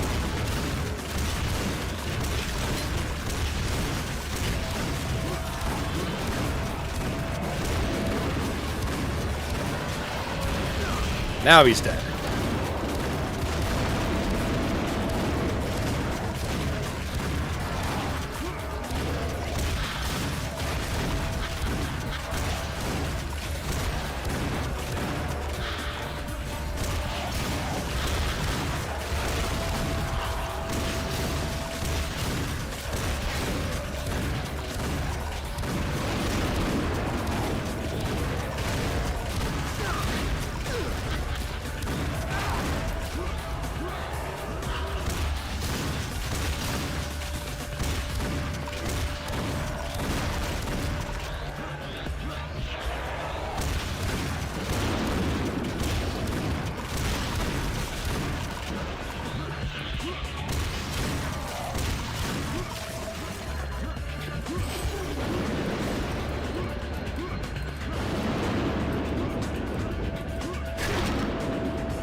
Alright, we're gonna come up this ladder. Trying to keep things moving. Now we got guys that are gonna puke on us. Pleasant thought, huh?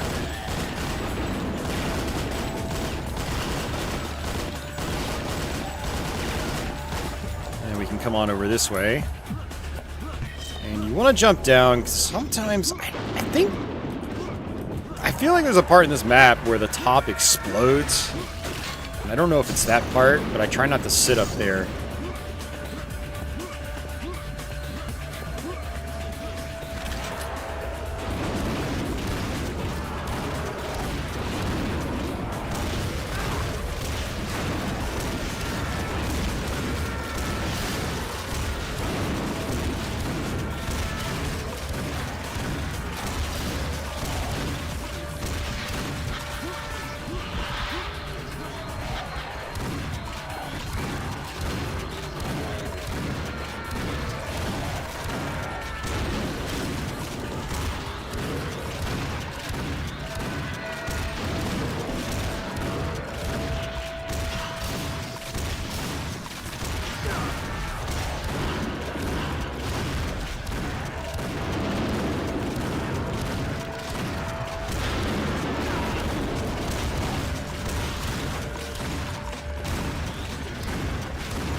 Out of my freeze attack.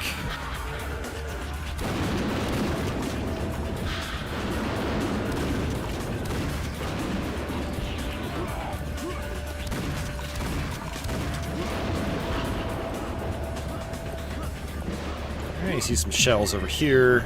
I'm going to save that health pickup for later.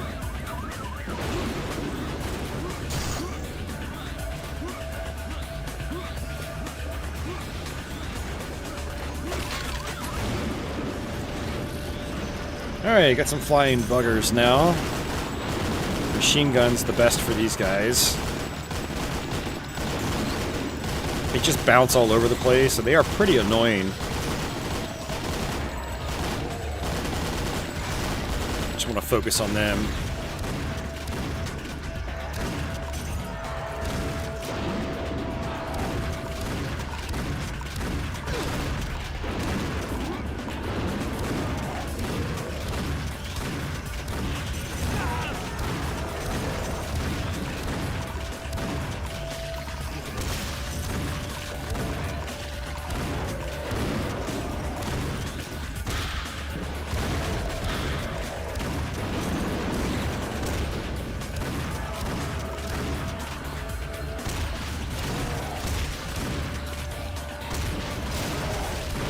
There's a couple gimmicks at the end of this level too. If you don't know how to deal with them, you will probably get annihilated, and it can be very frustrating.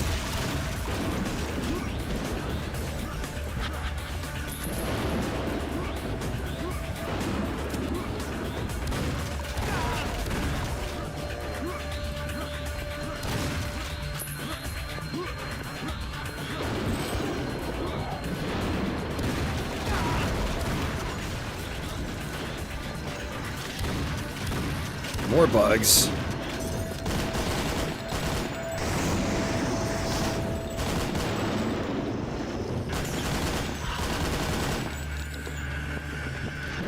Now, something I haven't mentioned is if you hit the L button by default, you can turn on a flashlight. It's the same in the original Painkiller.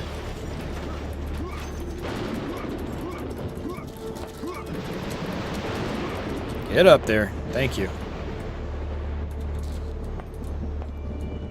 We're gonna come on up here and then jump down. And we'll come up this way. Go up as high as you can.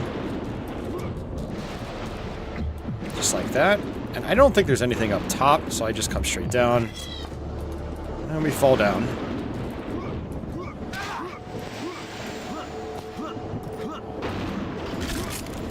Gold armor.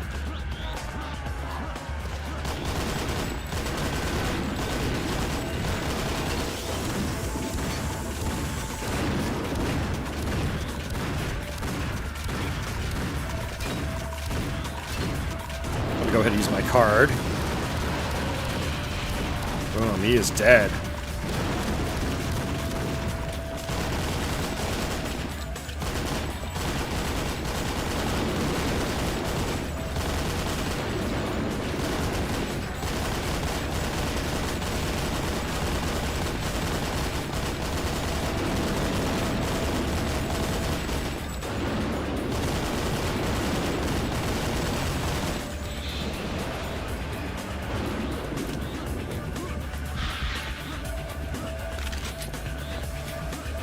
Where are you guys?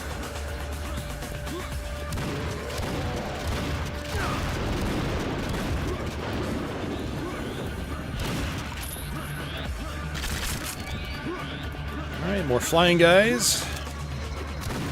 Because I'm out of my freeze.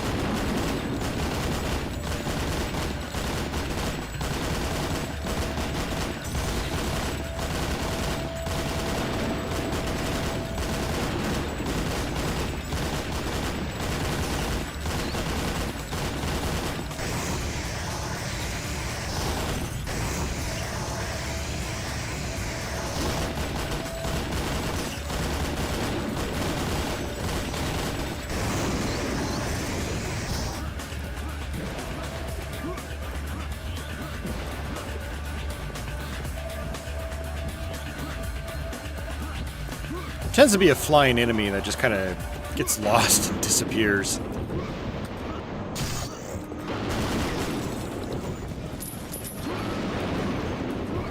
Cars start getting thrown out. It's kind of crazy. And then more flying guys. I'd say flamethrower actually does really well against them. It's good to know.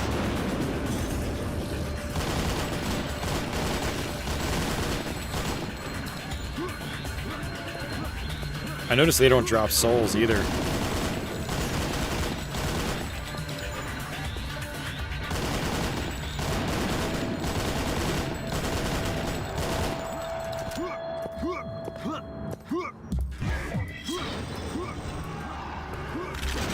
Alright, if I come over this way, squeeze my way in here, get some ammo.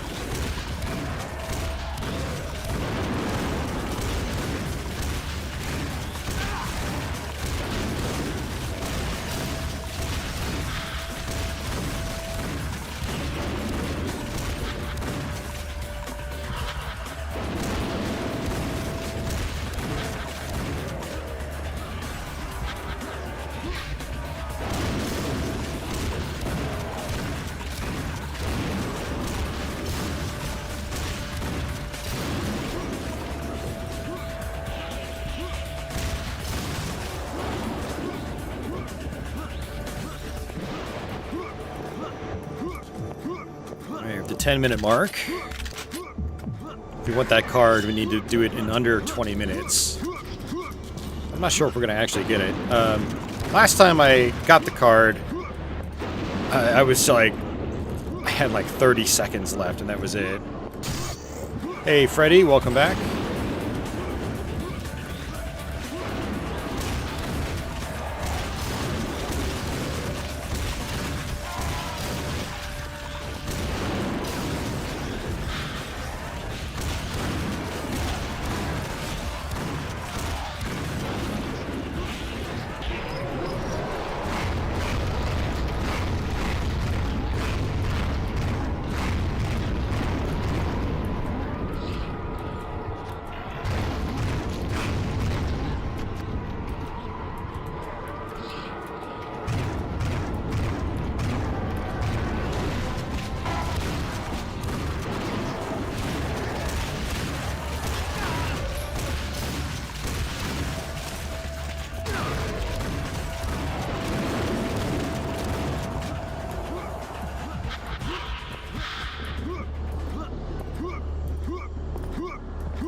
you got some big fatties.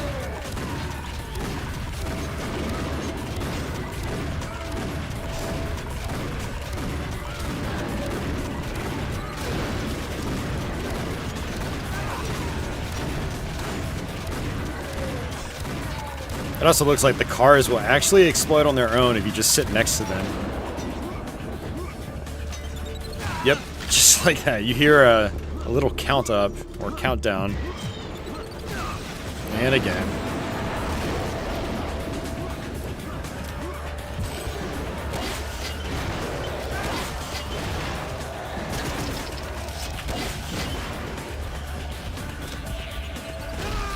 Oh!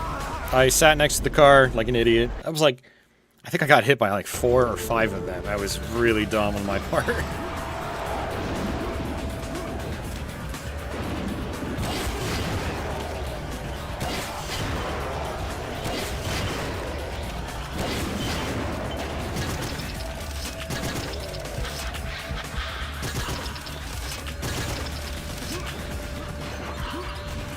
That's why you blow them up on your own. Alright, so we're inside a mall.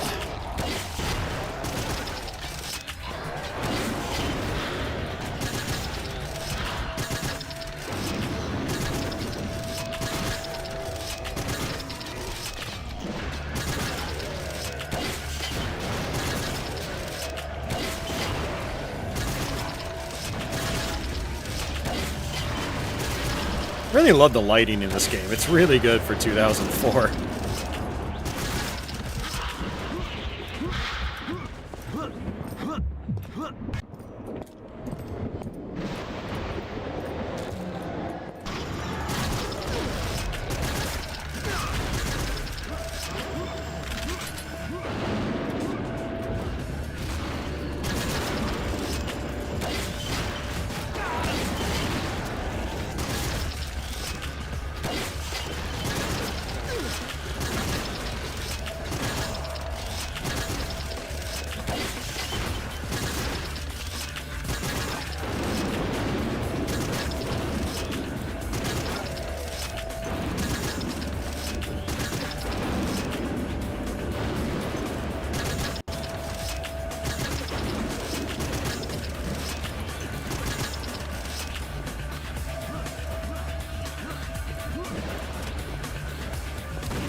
Let's come down. We're actually getting close to the end of the map. And what I'm going to do is switch over to my shuriken launcher. This is actually the first time I've used it. And we're going to go ahead and just kind of sit here. Wait for the enemies to gang up on us. Trust me when I say there's a lot of them.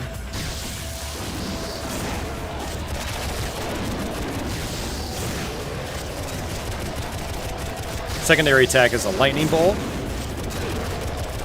And then you can shoot it at enemies and it'll stun enemies nearby.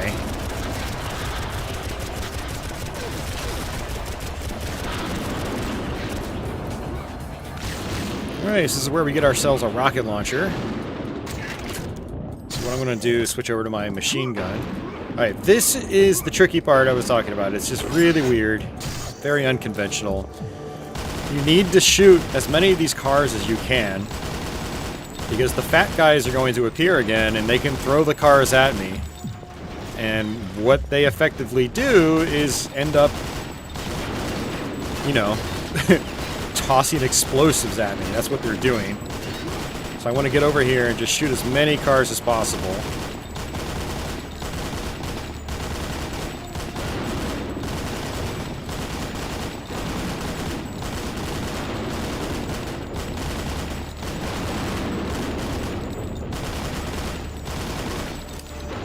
Switch over to my rocket launcher, which has a Gatling gun as its secondary. Alright, so I might actually kind of have screwed myself a little bit. But we need to kill all these enemies here. And again, the fat guys absorb the souls.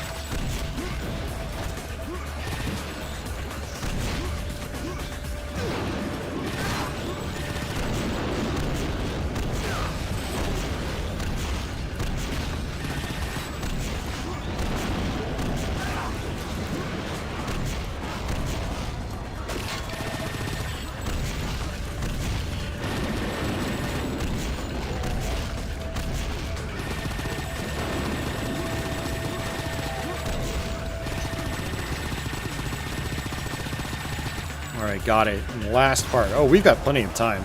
Alright, so this whole area is going to explode. You need to get the hell out of there, otherwise you end up dying. And now we have yet another Panzer Spider.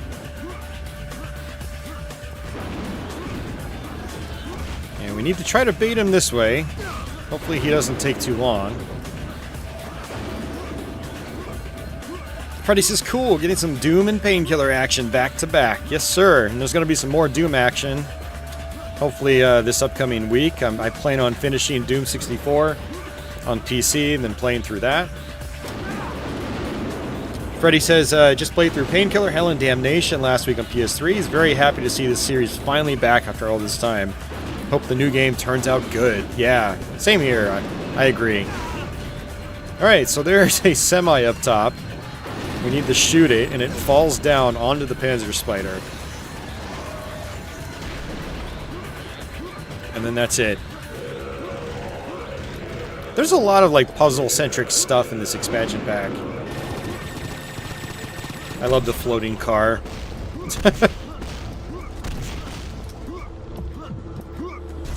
Boom. A minute and a half to spare. So Demon More. So this lets me turn into my Demon mode once without needing 66 souls. So that's pretty cool. Alright, we got 300 bucks. I've got my health regeneration card. Let's see. Enemies can't hurt me. World moves 2 times slower. Golden cards last 20 seconds longer. Let's do that.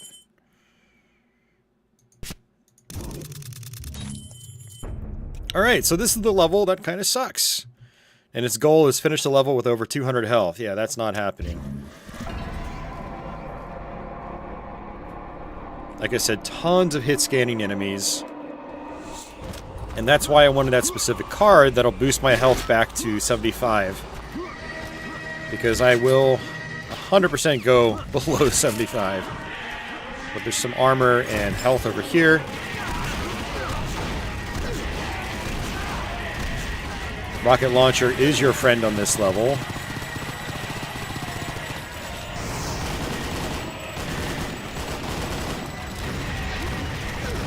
You got the tanks from the original game.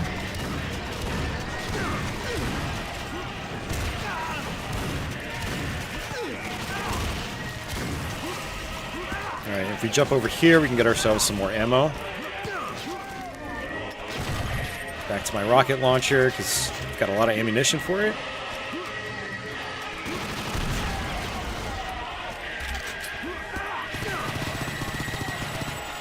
And there are enemies placed in, like, kind of tricky situations. Like, this guy's all the way over there. He can hit you all the way across the map. It's pretty brutal. We're going to have ourselves another tank up here. There it is.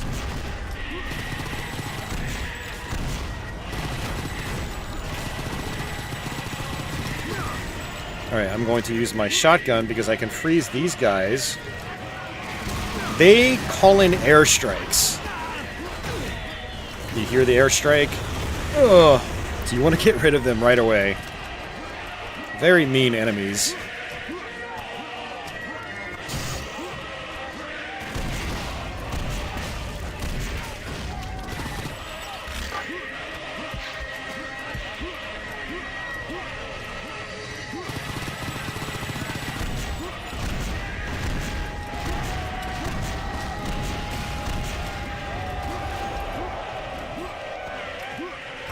Wow, looks like I'm actually maxed out on my regular machine gun, which is nice.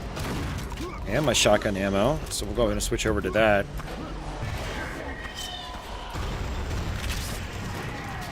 Alright, gonna go ahead and just snipe all these guys.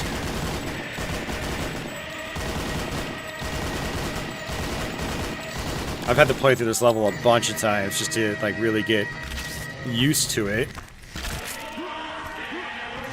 Guys up in the windows.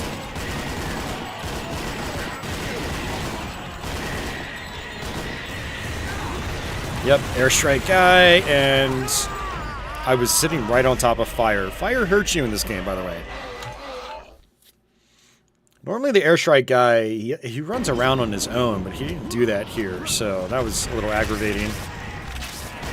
We'll try this again.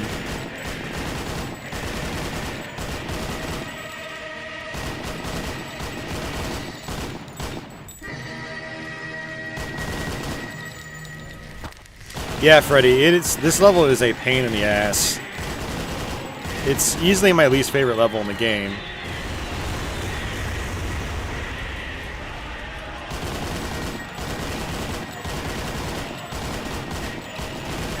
Which is why I bought the card that boosts my health back up to 75 when I don't take damage for a certain period of time.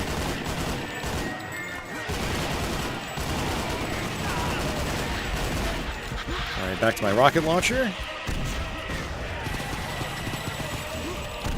For these guys.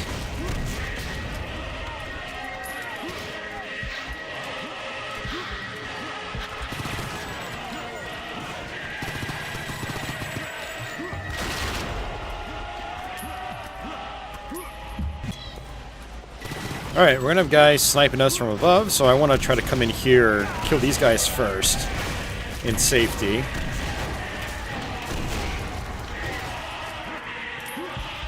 And then go back outside and worry about the guys up top.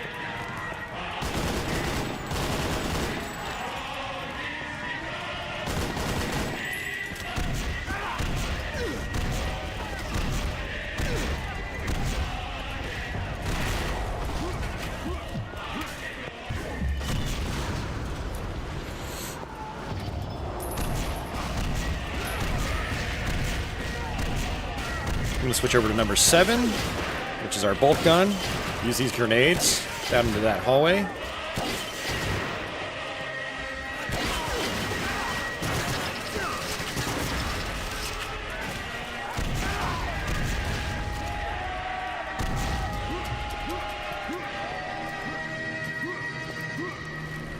Oh, you know what? There's actually some rocket ammo up here.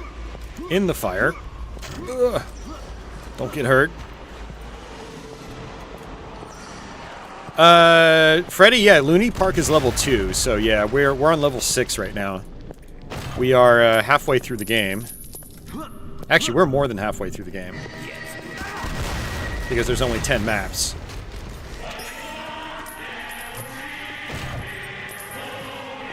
Yeah, the Orphanage is level 1, Loony Park is level 2. The industrial place, whatever they call it, is level 3. The Panzer Spider is the first boss, that's level 4. Then the city is level 5. And now we're on Leningrad, it's level 6. I think the Colloseum might be the next level. That's a pretty easy map. It's fun, it's just more mindless fun.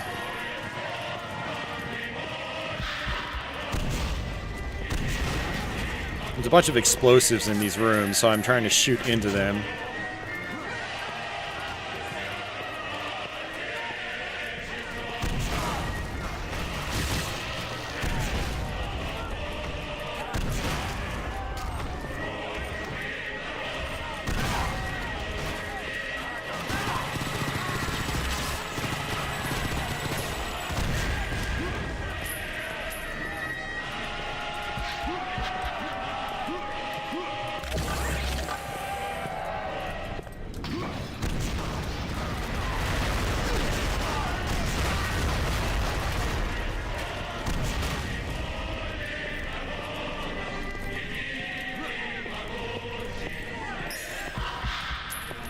Yeah, Loony Park's a pretty awesome level. That's probably my favorite stage in this, too.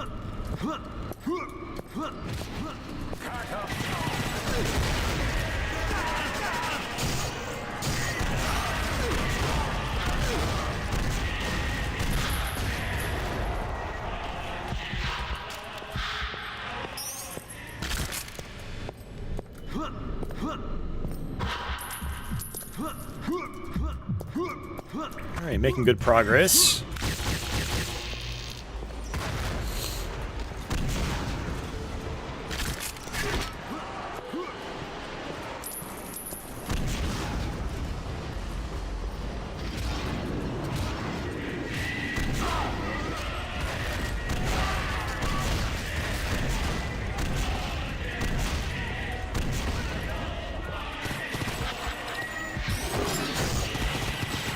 Whoa. Blood splatter in thin air. That's so weird. That actually freaked me out. I thought there was a weird new enemy type.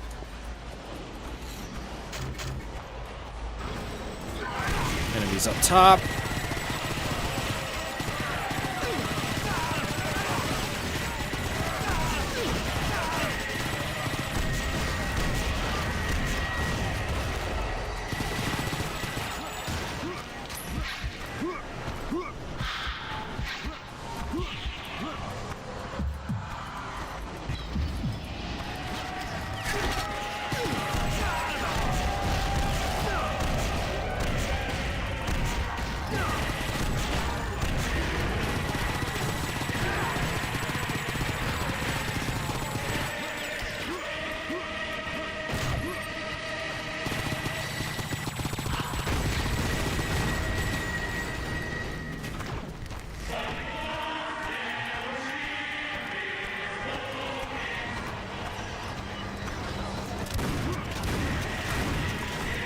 Wow.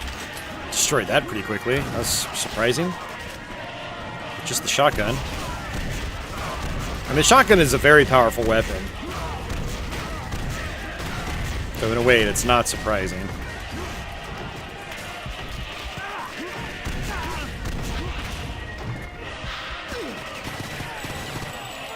Alright, who is shooting at me?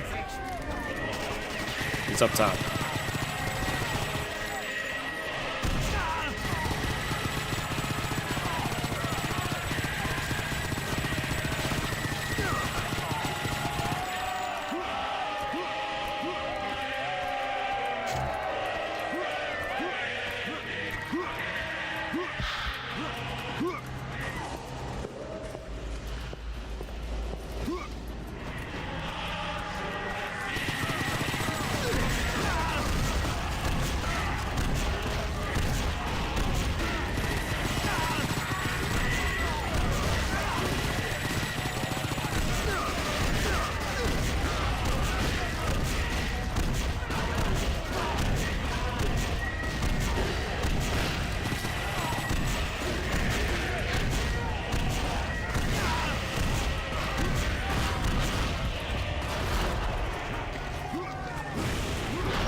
Alright, let's come back up here. I saw some ammo. Here we go. Oh, I'm already maxed out.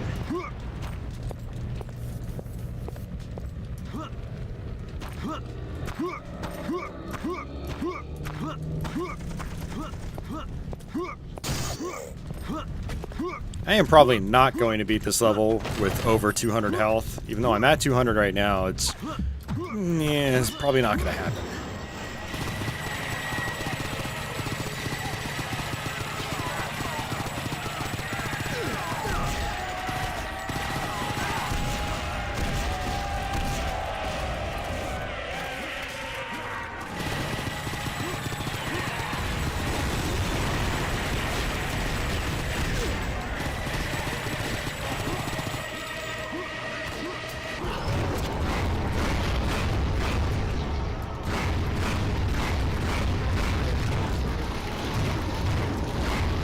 Probably should have saved this for the next fight.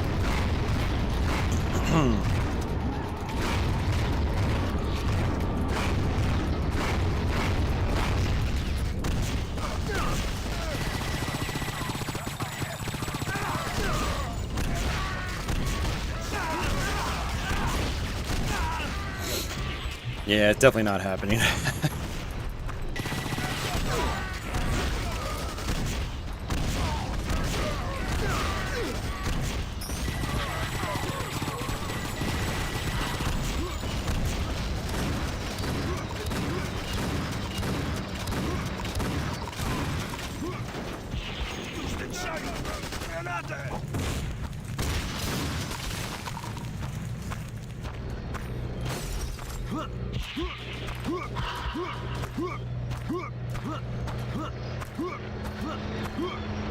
Gold armor.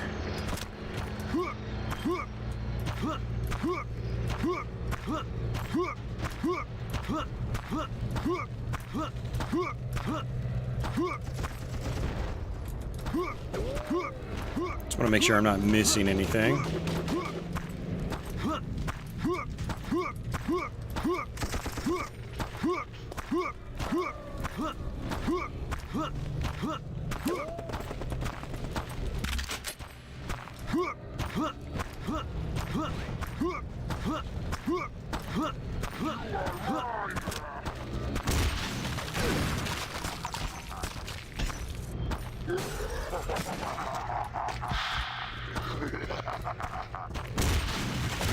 Those laughs are funny.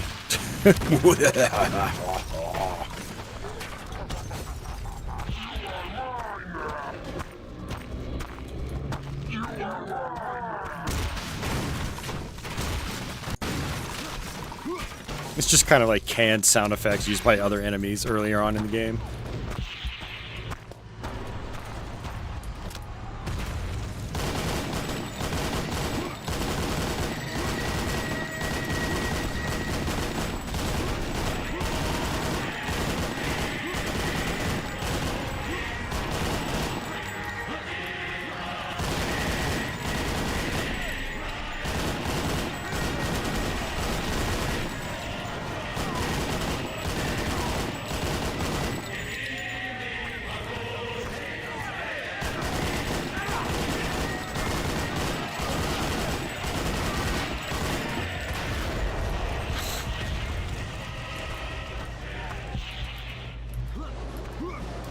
Alright, there's ammo back here. 207 health. Switch over to our rocket launcher.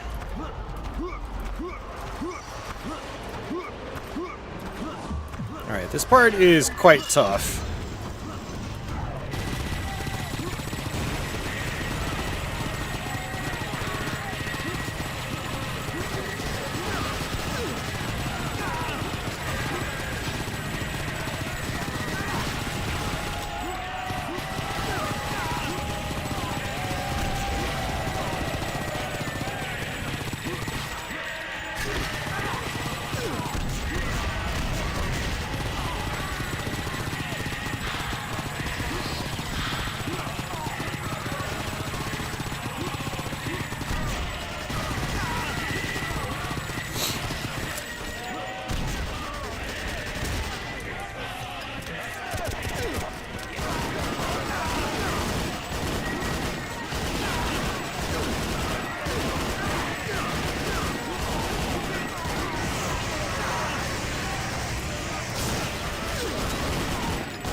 Wow, we're gonna actually finish this with over 200 health. Okay. So it is doable. Alright, there's a gotcha right here.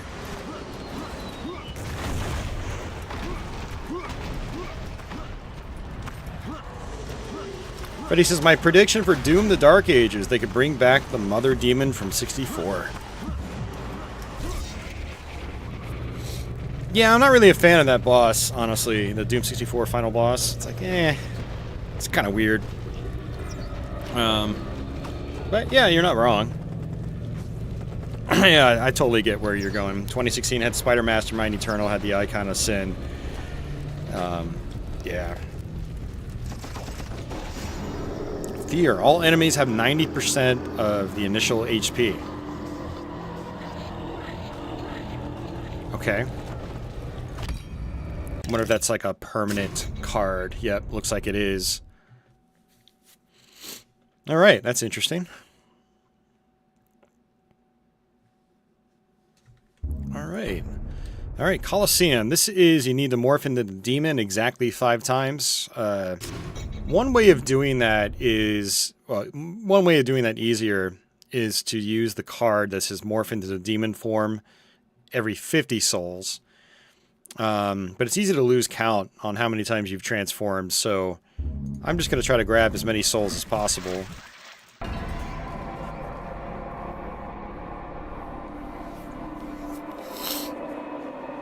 But yeah, we only have 2 more normal levels after this.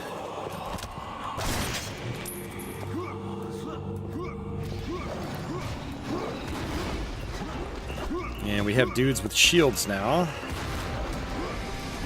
So if you're using the painkiller, you can try to use your laser and like hit them in the feet.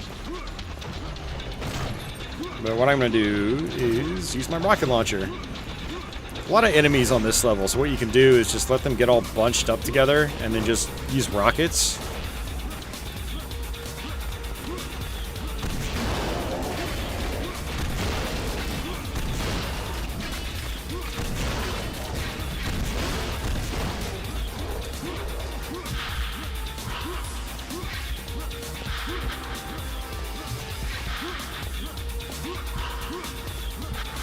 Yeah, you don't want souls to really disappear on this map if you're trying to, you know, meet the goal, which, yeah, I don't really care about the goal that much, honestly. My biggest roadblock in this game is always Leningrad, which we just played, and we did quite well at it, actually. I was quite surprised. Definitely the best I've done at it in a long time.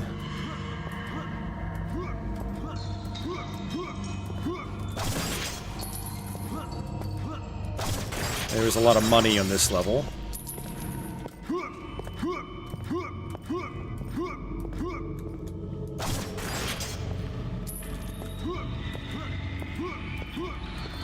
Alright, now these open up. Back to rocket launcher.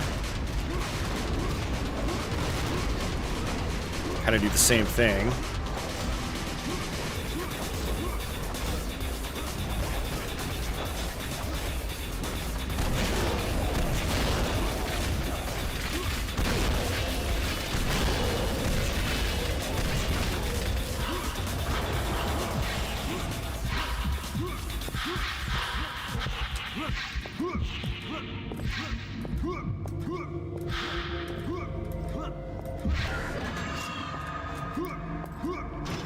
I see a gold coin. Alright.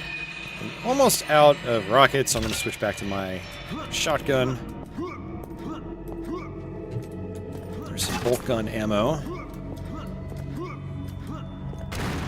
Speaking of bolt gun, I did pick up Warhammer bolt gun, the game. And I actually didn't like it that much. I think I got about halfway through it. And I was like, oh man, this is super repetitive. Looks like a boomer shooter, but it doesn't really play like one, if that makes any sense.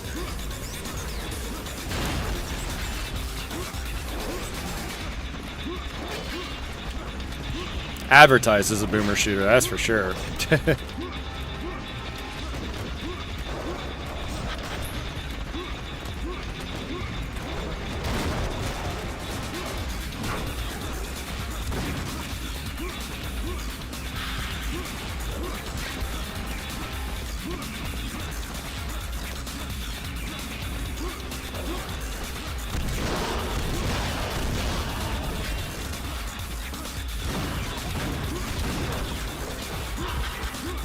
Want as many of these souls as possible.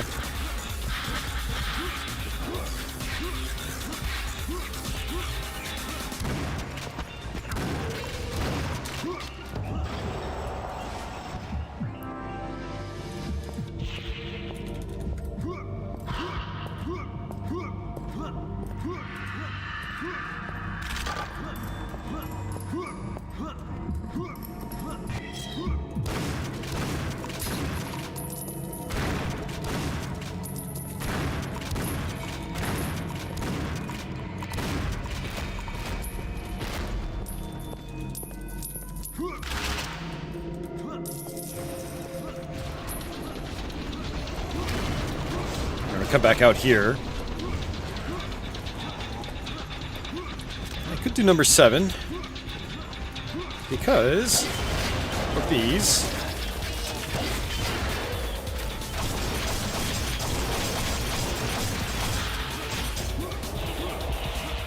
And these big dudes, there's actually, you can't grind for gold on them, which is weird.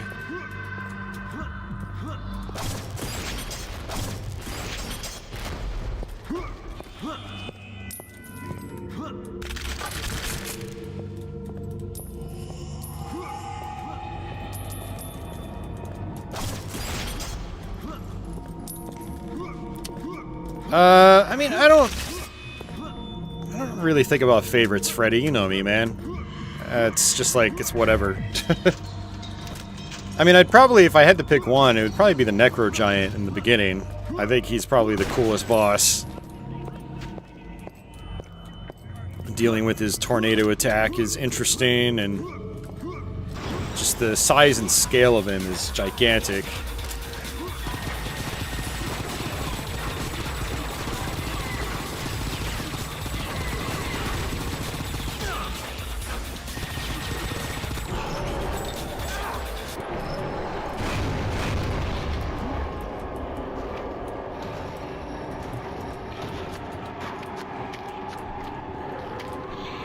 Alright, come on, souls.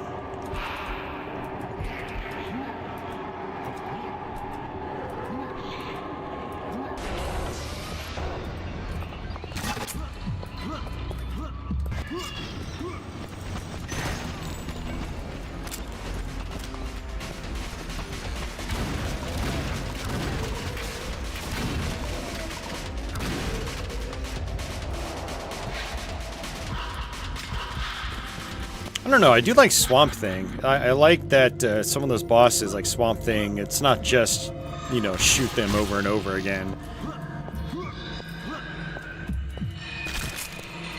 Necro Giant is shooting him over and over again, but the thing is his close range attacks are so dangerous that you don't want to be near him, so, you know, what I'll end up doing to get the card is, like, just be really smart about sniping him from a distance with the stake gun.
One thing I hate about the Alistar fight is that, you know, there's forced damage you have to take as you plummet from floor to floor. You know, there's been many times where I've died just because, like, I've fallen due to a scene transition. And it's like, ugh, that's just bad design.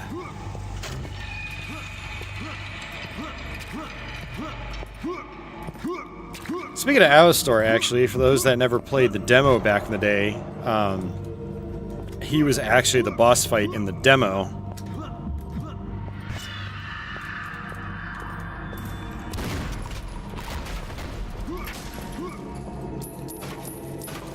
And he was the boss fight in the closed beta as well.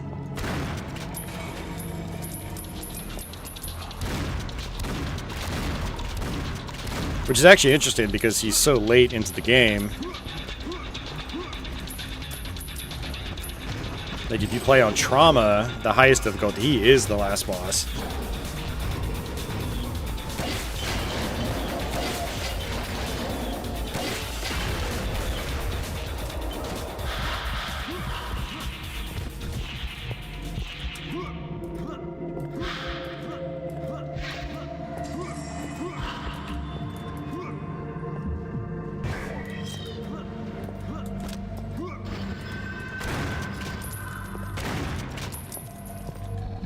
Alright, not a big fan of this part. A lot of tricks and traps here.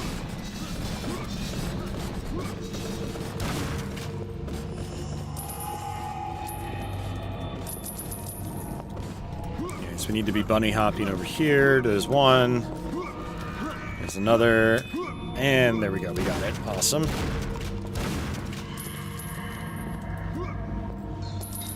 I don't think I really need money at this point, but it's just nice to have in case I want to swap cards.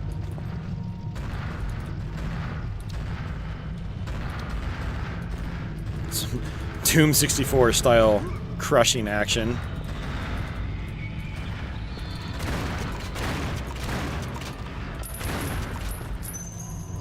What kind of gold do we have? Oof. 500 something. That's actually pretty good. Alright, you can fall down and get some ammo. I'm not going to do that. Let's see if I can... Oh, come on! God, the hit detection of these things is awful.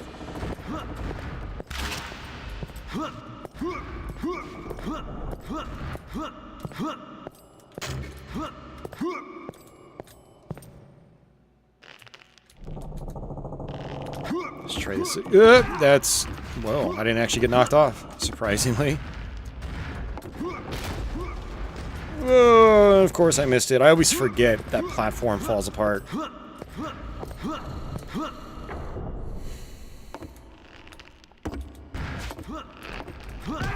And again.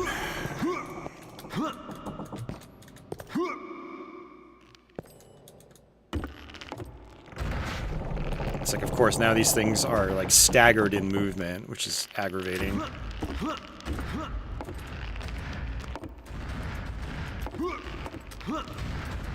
Oh, come on.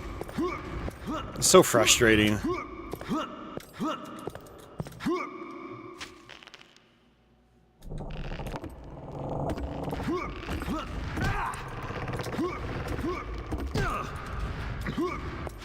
I'm trying to rush through, which is generally a bad idea.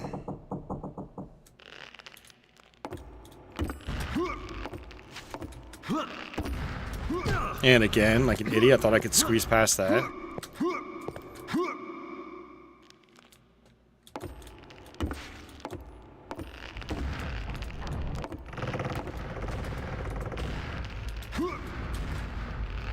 Oh, come on! No, no. That is BS, man. Jesus Christ, it's so stupid.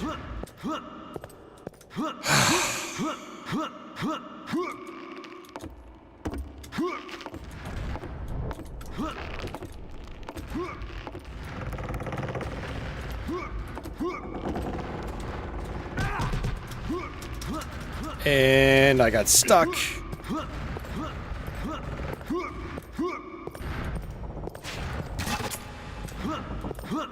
It's never taken me this many tries, by the way. This is really shameful.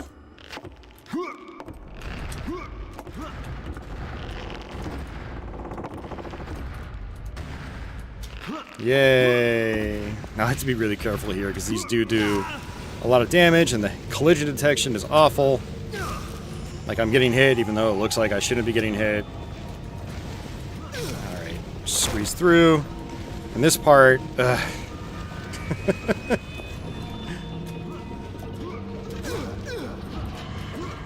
Like I said, not a fan of this section at all. Alright, we got it.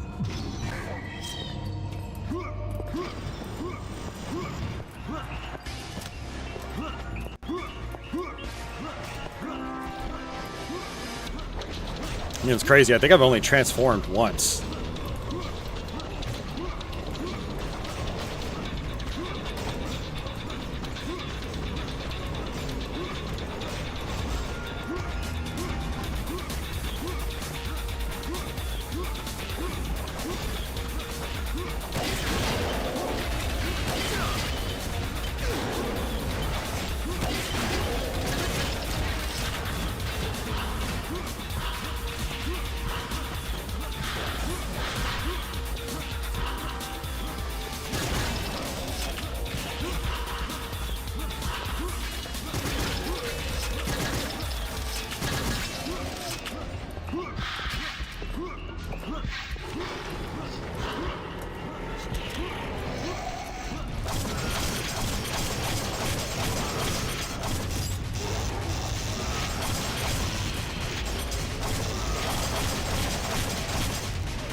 Shoot him in the feet.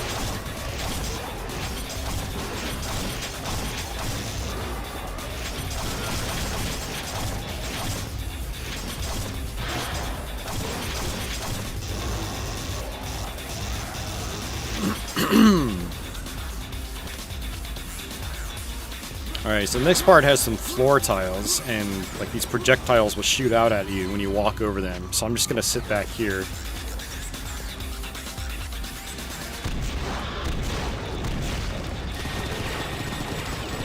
Actually, I'm about to transform anyway. There we go. Ooh!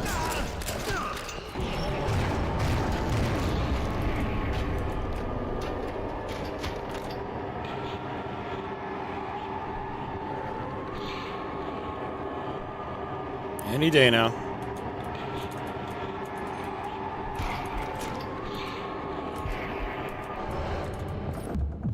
Yeah, bad use of the transform, but yeah, whatever.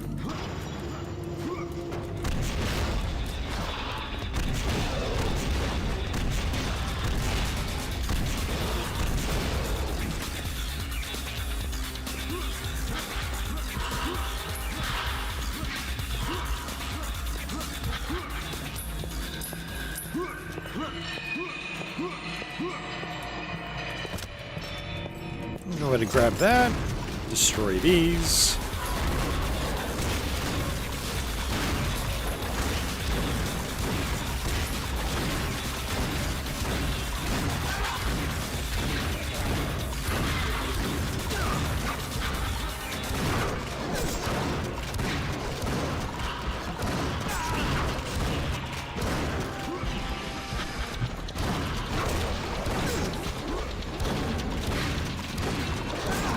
Uh-oh, that's not good. I went ahead and used my cards to as to not die.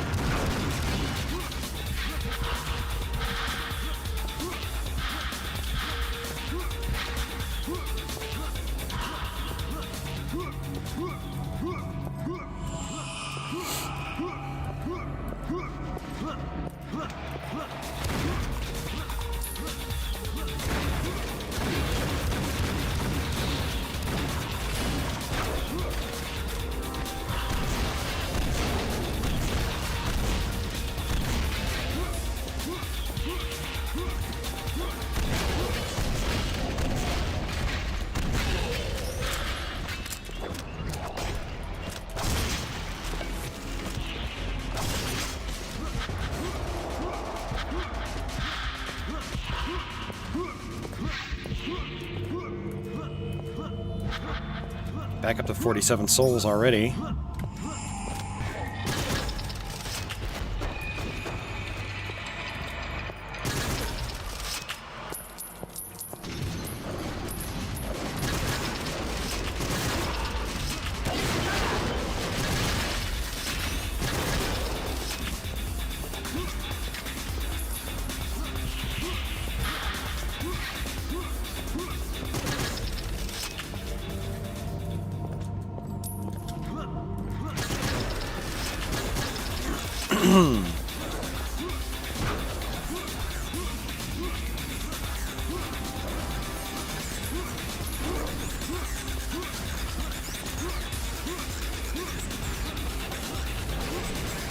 Should I get everybody into the same room?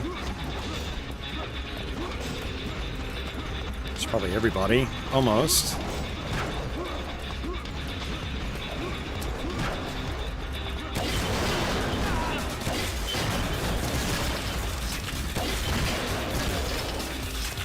Nice.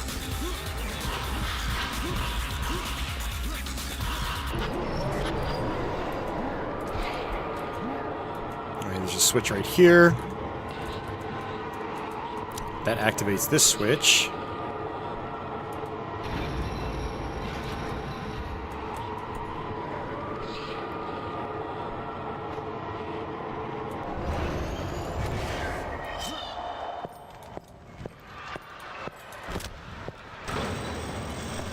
Still no shotgun shells. I'll switch back to my bolt gun.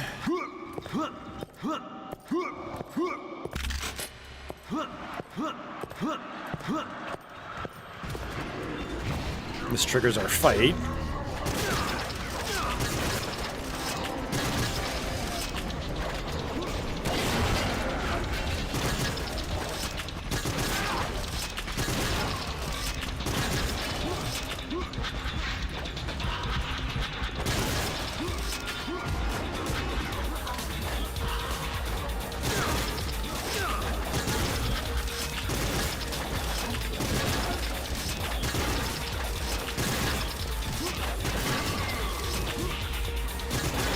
I will say my least favorite enemies in Painkiller are the ones with shields. They just make the combat a lot more tedious.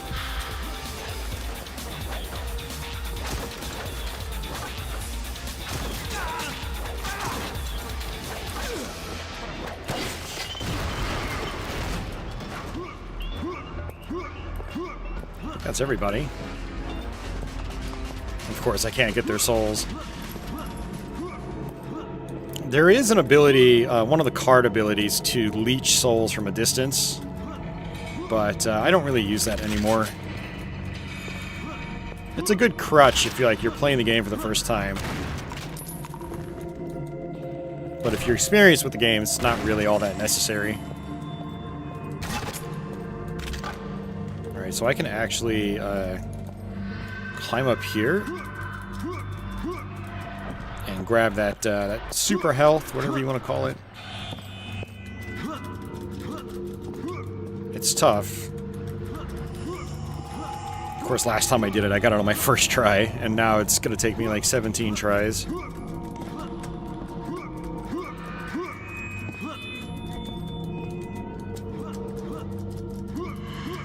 There it is. Alright, where are my weapons at? I'm at 0 rockets. I should probably go ahead and use this.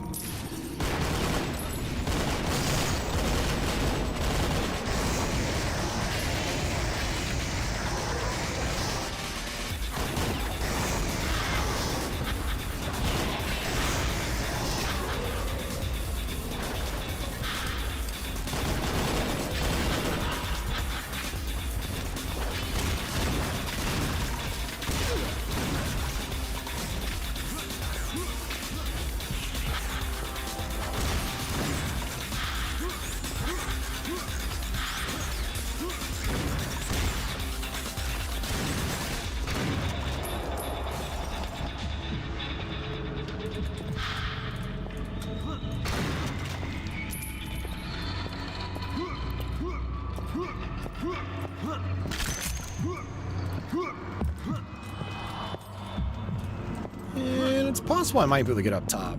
Let's see, I'm kind of curious now.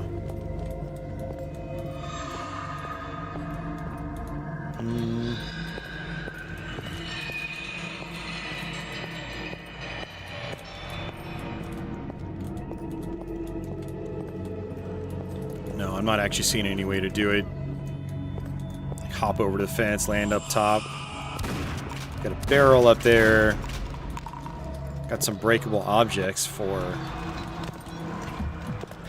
money.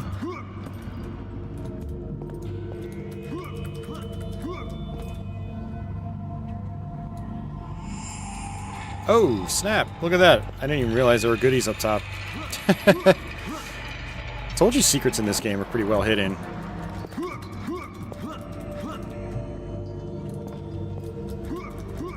But also kind of a pain in the ass to get to.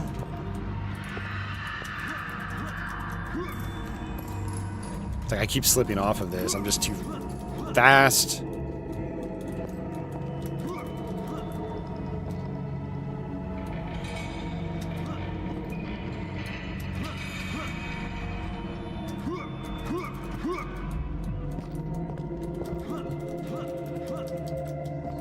Alright, I give up.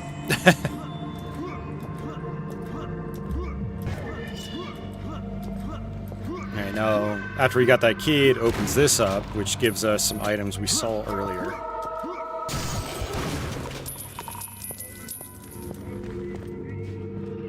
Over $800 in gold. 800 gold, I should say. Not dollars.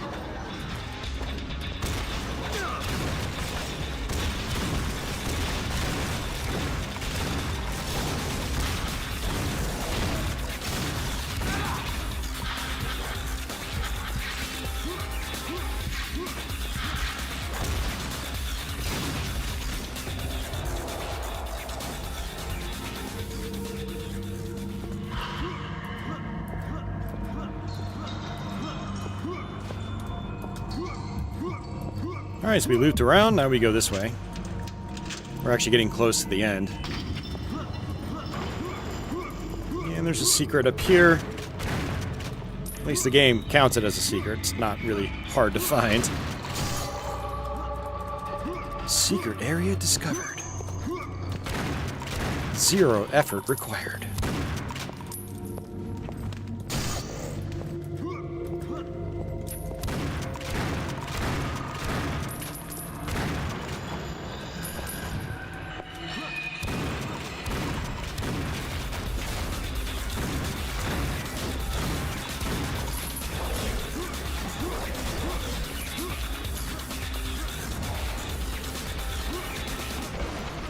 Same thing as before.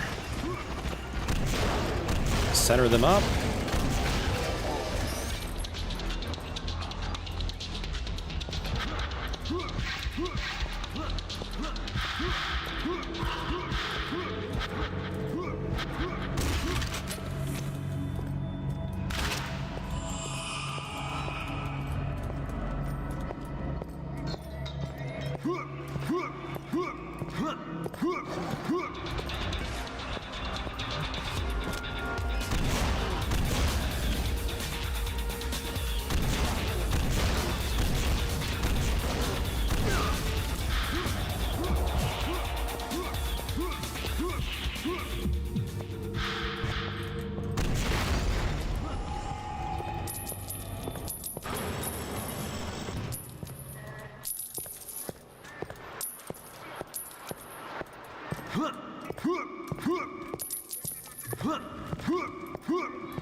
I can switch over to my machine gun.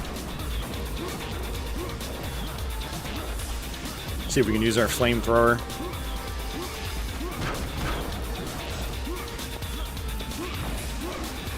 Thankfully, when they hit you with your shield or their shields, it doesn't really hurt you. It just annoys you. I don't know, sometimes being annoyed is worse than actually being hurt.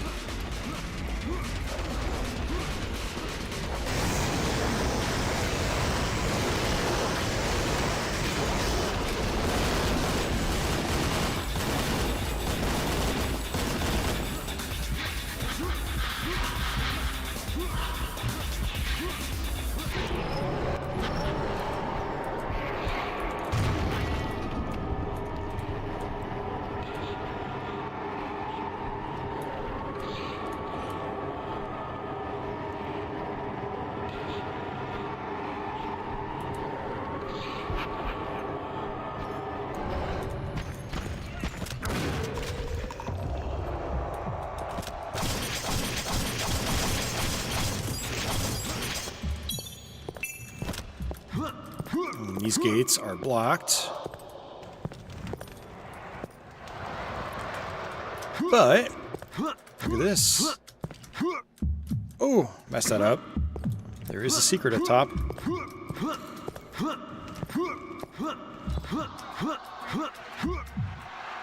Nice.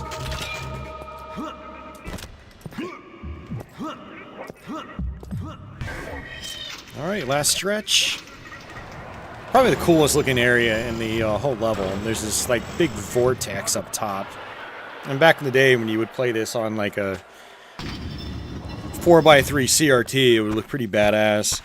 It still looks pretty cool today.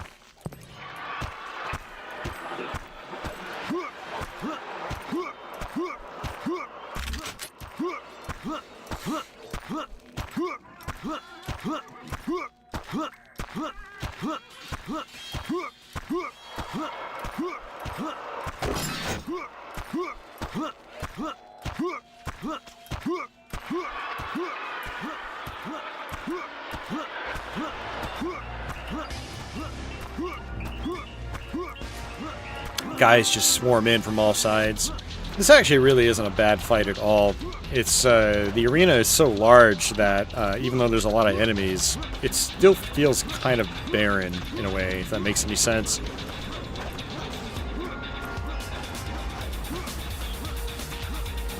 got to get them all bunched up in the middle. I don't think we're going to be able to transform again.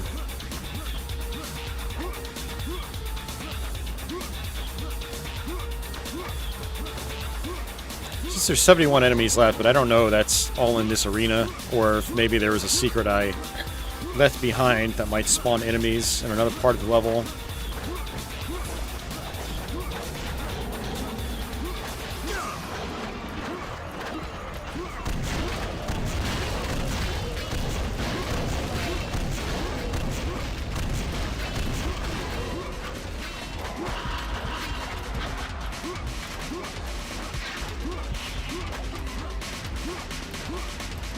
Oh, jeez. They're all timing out. God damn it. Alright, well, we're screwed. We're definitely not getting our transform again.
A bunch of guys are fighting each other.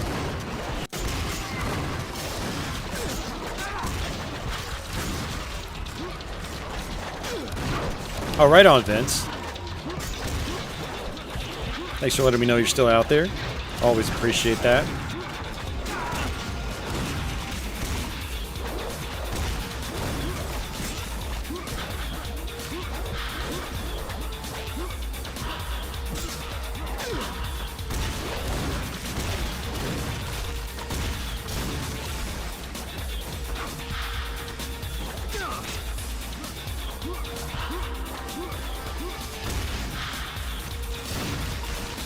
This does kind of make me want to watch the first Gladiator.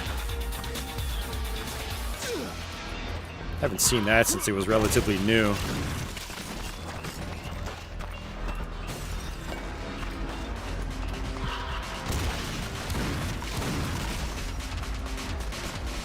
What are they doing over there?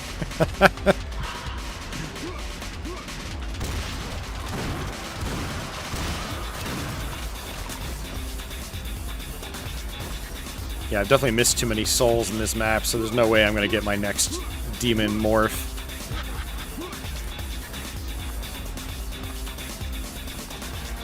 Yeah, I need 22 enemies, and we can't do it. It's not possible.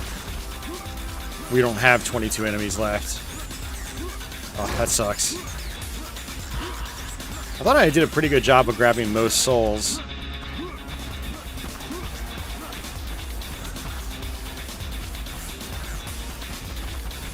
When this happens too, these guys will get stuck.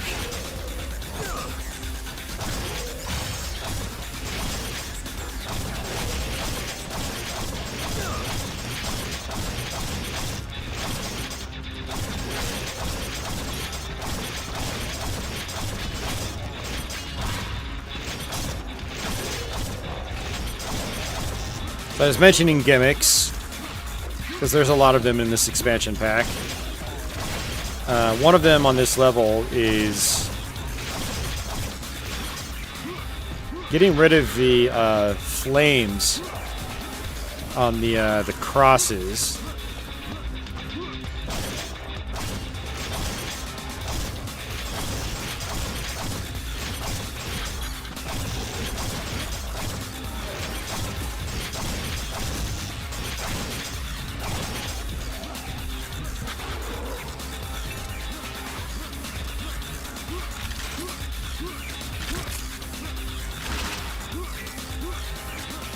So for that, you just shoot them.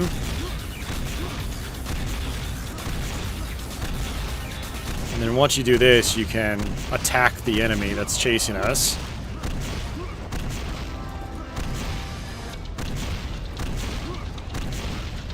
Makes a lot of sense, right?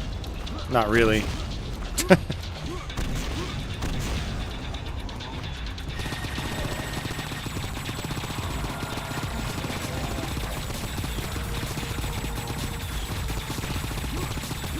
Oh, there's still another one. Oops.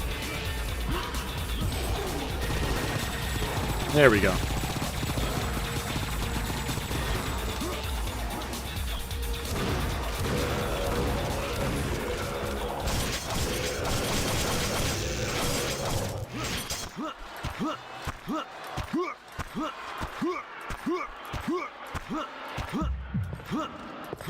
Oh, that would be really cool, Freddy, if Night Dive remastered Painkiller and its expansion pack. Sort out all the bugs and glitches, because there's so many of them. I'd be down for that.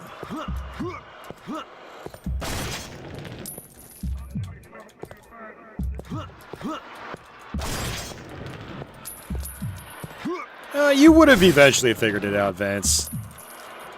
I remember getting stuck at it back in the day, and then I just like accidentally shot them, and then realized the legs or the little posts fell apart. I was like, oh, okay, and I just did it to all of them, and yep, sure enough, that was it.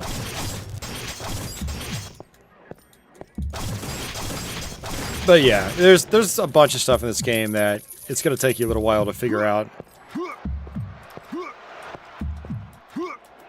The final boss in particular is like, I had to look up a walkthrough.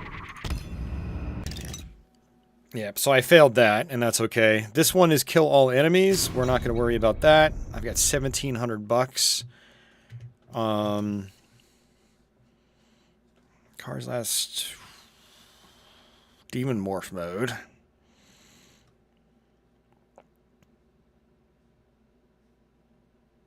We'll do the invincibility. Enemies can't hurt you. And then on the last level, we're going to get rid of this card because we won't need it. And I'll equip one of the cards that allows us to use the golden cards multiple times. That'll help a lot. Alright, so 2 more regular levels. Now, these last 2 levels are... They're both interesting, but they're also both pretty uninteresting at the same time. It's kind of hard to explain. And they're both the same theme. So most levels in Painkiller have very unique, original themes. These last 2 levels are the same theme.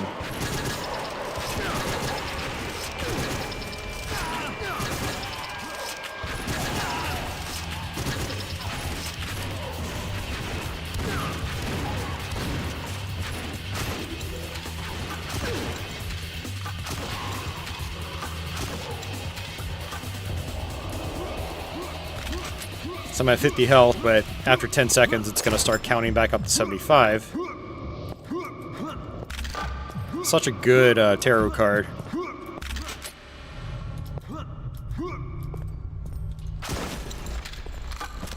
I mean, Vince, I think Night Dive actually has a lot of stuff they could still do. You know, there's a lot of stuff on Steam that has their name, but it's not actually Night Dive remasters. I think Atari is just attaching their name to some of their cheaper releases. Because Atari owns Night Dive. So they can go take some of those cheaper releases and actually remaster them the proper way.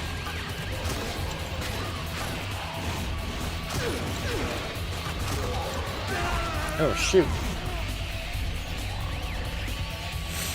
I got exploded by one of the big pirate guys up top.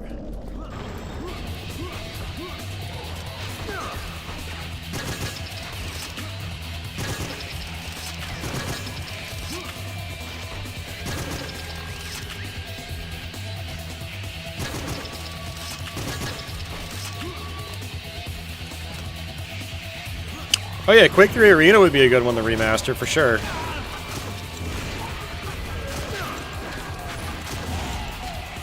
Kind of revive Quake 3 Arena let people play it online again. I mean, you can still technically play it online, but it doesn't work the best on modern systems. It'd be great to have just like a proper remaster, like they've done with a lot of other games. I mean, Quake 1 and Quake 2 for one.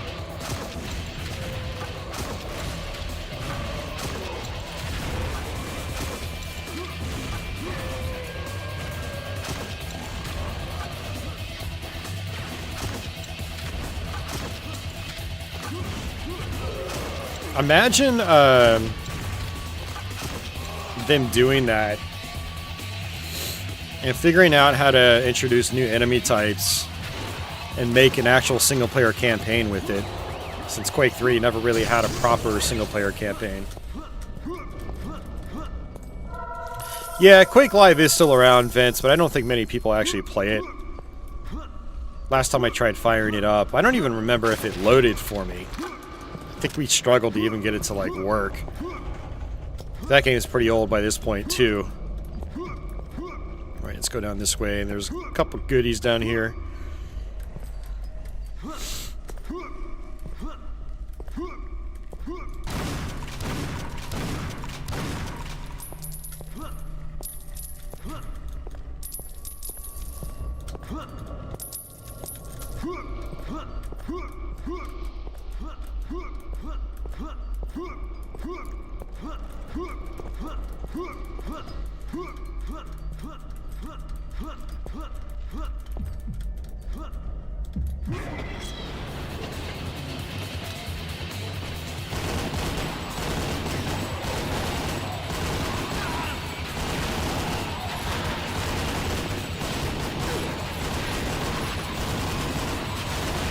Oh, I messed that up. Yeah, so if you want to get the card in this level, you have to kill all the enemies. And realistically what you do is you use cards that slow down time, and then you use cards that allow you to use your golden cards multiple times.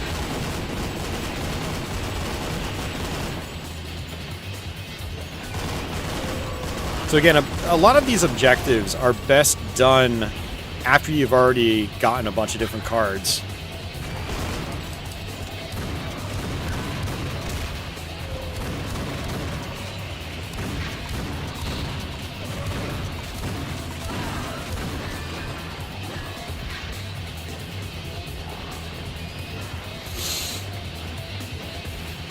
Oh, I mean, so Vince, with like, if they remastered Quake 3 Arena, I don't know if you remember, but with the Quake 1 and Quake 2 remasters, you can play those both fully online. Like, they brought back the deathmatch and everything. And it was a lot of fun just being able to go back and play those games again without having to rely on some compatibility layer or worry about people not joining up on servers. Like, when Quake 1 first came out, like, you could find a game in progress like at any time of the day. It was really awesome. And so if they remastered Quake 3, it would be very much, I think, very similar. Plus, with their modern remasters, it's just a lot easier to link up with people that actually want to play those games. Like, my brother and I have gotten online and done, like, you know, just co-op matches on Quake 1. And that was real fun. I did it with Ronnie a bunch of times. You know, we'll be on stream and, you know, he'll make a private server. And, whereas doing that with the actual original Quake is a lot harder these days.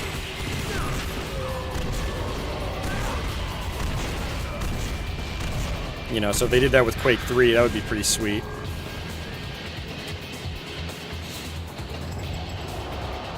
Oh, and also they could basically include all the Team Arena stuff in it as well. That'd be cool. Yeah, it's not about like bringing it back and like it's gonna take over Fortnite, dude. It's Quake 3's coming back, man. It's not like that. It's just like, you know, it's preservation, but it's also accessibility for people that are still fans of the game. And us old fans would buy it in a heartbeat, you know.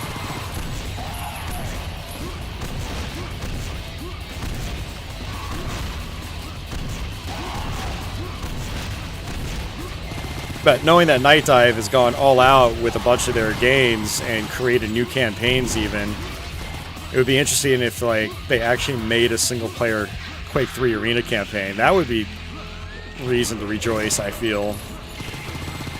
Because that's, you know, if anyone has a complaint about Quake 3, it's the fact that there is no classic Doom or Quake-style single-player.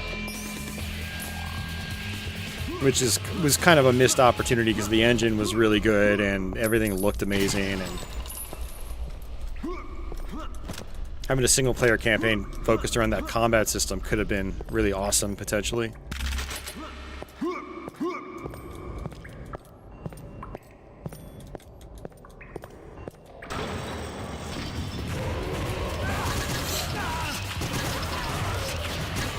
Oh, I mean, Vince, like, the world turned back when Counter-Strike became a hit. Like, that, it's been a long time. It's been a very long time. You know, the arena shooter, that was my kind of online competitive game, and it died a very rapid, quick death once Counter-Strike kind of took over, and then Call of Duty followed that.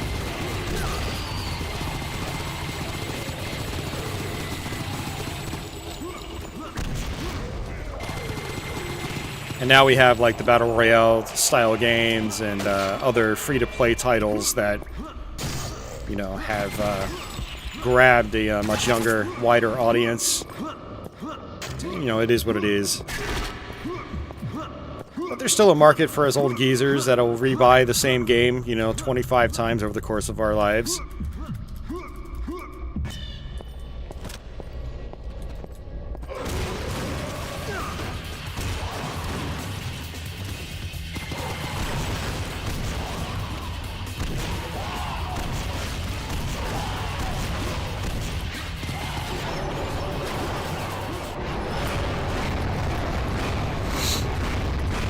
Also, this part really sucks right here if you don't have a rocket launcher, which I found out the hard way last night, is when you beat the game and then you just reload your save file and you try to go back and get the other cards, if you play the levels in a certain order, you won't actually have... It'll actually take away certain weapons that you get later on in the game. So if you go back and you play level 1, it won't let you have the rocket launcher in level 1. So you get that card, you're like, oh cool, yeah, I got my card in level 1. Let's go to level 7 or 8. And you're playing it and you're like, hey, wait a second, why can't I switch to my rocket launcher?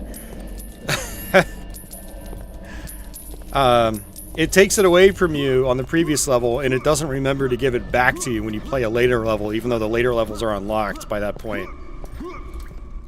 So you have to be really careful about that. Ideally, if you're going to try to get all the cards that you missed out on, you really want to just go through all the levels again. Otherwise, you end up getting weapons just completely stripped from you. I had to beat this level last night without a rocket launcher or the machine gun. I don't think they gave me the machine gun for some reason, even though like I earned it on level 1. It was weird. So this level was like extra difficult.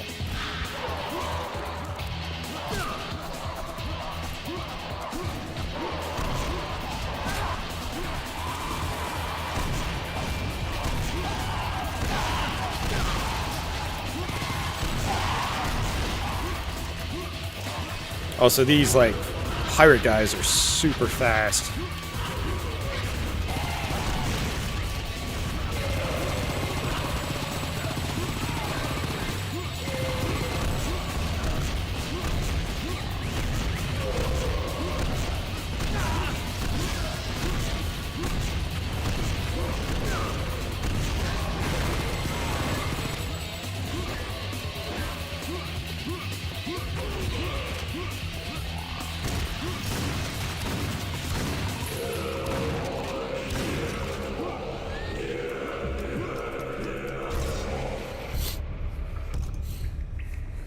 Alright, last regular level. And again, it's just a continuation of the previous theme. We have $2,000.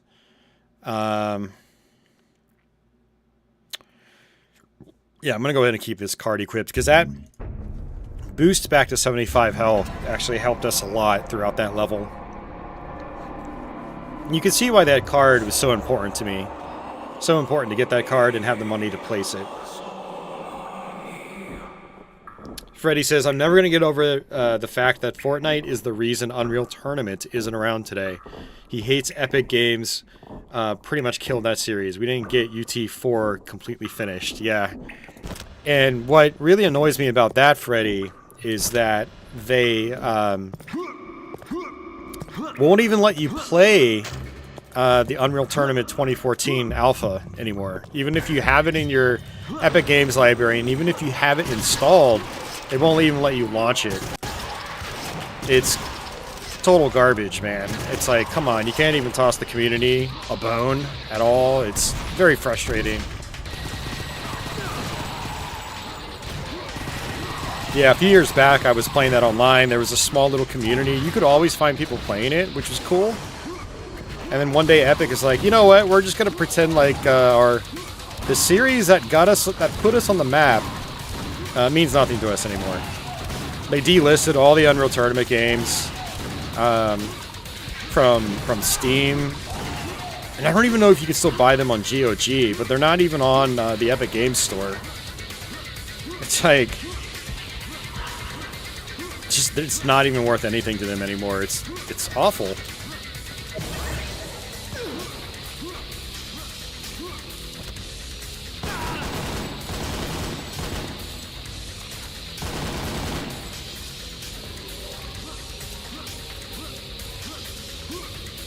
Alright, so a theme on this level is just enemies kind of far away in snipey type of positions. Hey, big dogs, welcome back.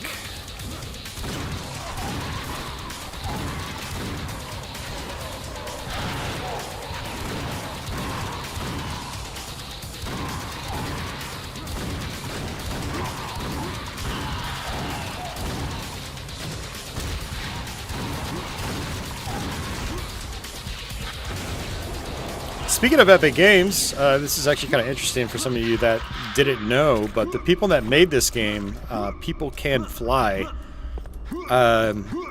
they got absorbed by Epic. They were bought by Epic, I guess probably not too long after the first two Painkiller games. And then they did a bunch of stuff for Epic, and then they got released to go back out on their own as their own company. And I don't know what's happened to them since. They may have bit the dust by this point. I'm going to assume so, because I haven't seen anything by them in a long time. But, you know, speaking of Epic Games, like, they owned the company that made Painkiller for a while. I do wonder if the guys that were under People Can't Fly, if they're the ones that did, like, Bulletstorm. That seems like their kind of project. Speaking of which, that's still a game I need to play. I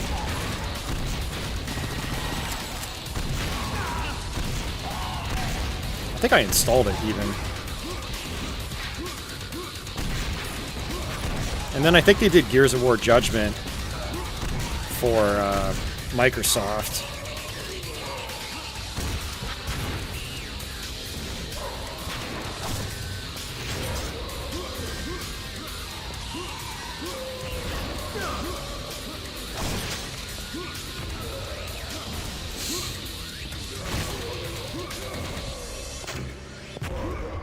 But yeah, Freddy, regarding Epic taking away access to Unreal, I was like, why do I even have this piece of crap software on my computer? I haven't used Epic Games Store in like a couple of years now as a result. Like, I don't care about all the free games they put out. I've got too many games to play anyway. The one game I really wanted to play on the service, I can't play anymore. So it's like, okay, whatever. Just won't use your software package anymore. Steam all the way, man. I'm trying to get up there. I mean, I guess I don't really need that. Oh, there we go.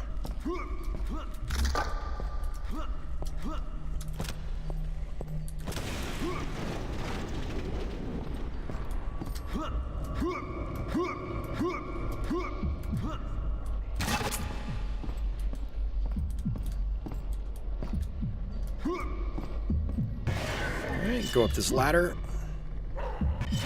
Multiple checkpoints.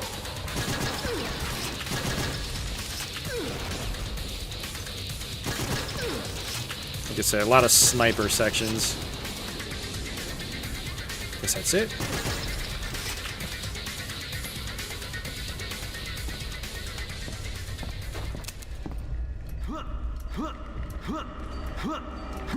Alright, we can jump across here.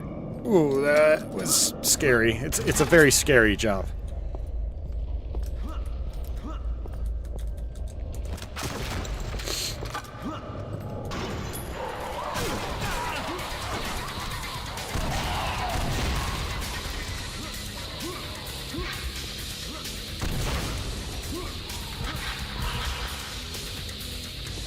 I'm used to having better weapons here.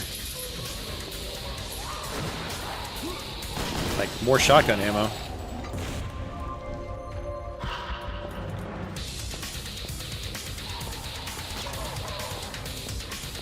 Vince, what is Insignia? Is that like a source port for Unreal or Unreal Tournament or something?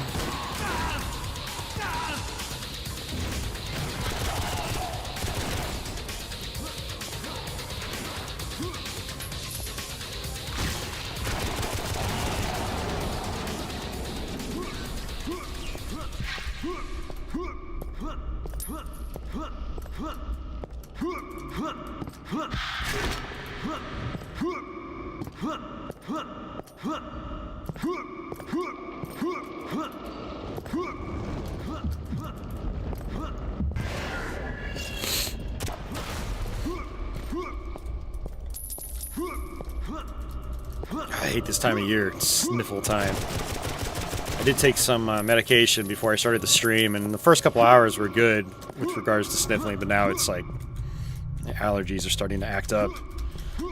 Ugh. It's a recreation of the original Xbox Live. Oh, okay. Sorry, So you're saying basically Freddy could, with the right setup, he could play those. Ooh, he could play those online on his original Xbox. Okay. Yeah, I know what Insignia is. I man, completely was misinterpreting that, thinking it was something for Unreal Tournament specifically.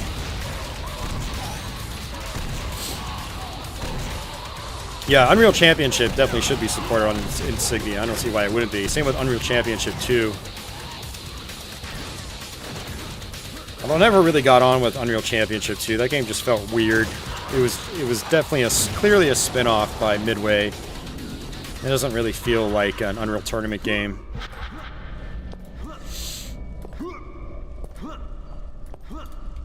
Yeah, Unreal Championship 2.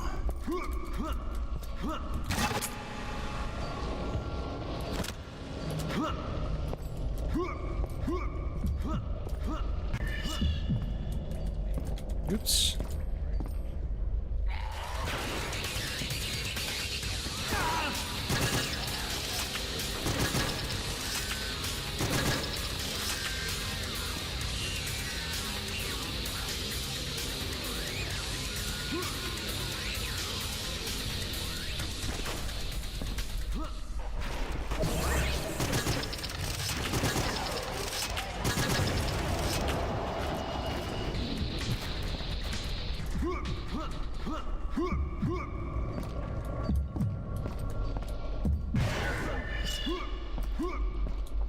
Yeah, there's a bunch of weird stuff that happens on this map.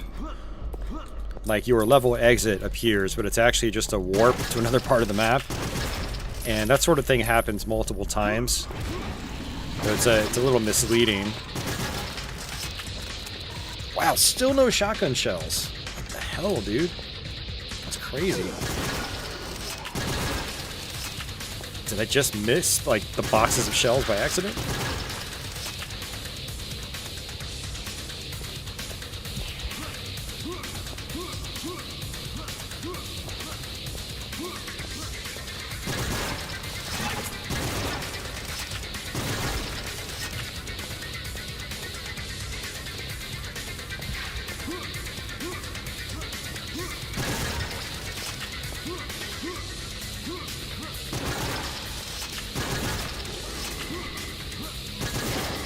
Yeah, so these guys right here, these voodoo-looking dingbats. They have like a line of sight attack. You can't even really tell they're attacking you, but they are, and they do a lot of damage. You get multiples in the same room, you can just die instantly. There's definitely some goofy enemy types like that in this game.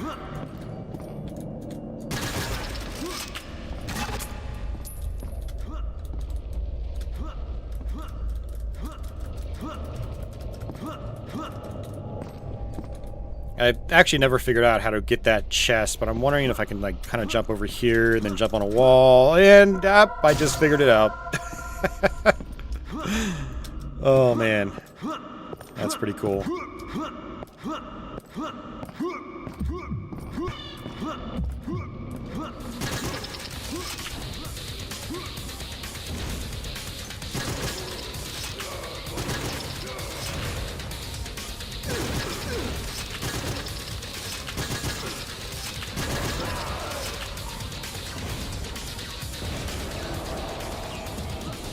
Alright, we come on over here. It's not entirely obvious the first time you play this.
Crazy glitching. It's always funny when it happens.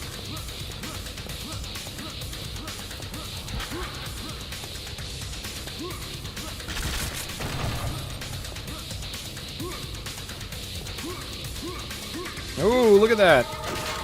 See, I hadn't previously figured out how to grab that either, but like I said, some of these vertical walls have just enough of an incline to allow you to jump up.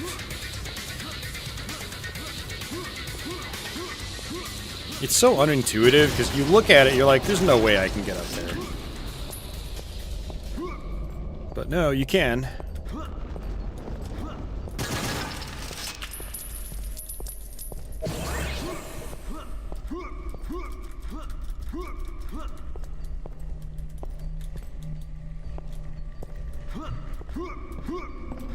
Alright, so we come in here.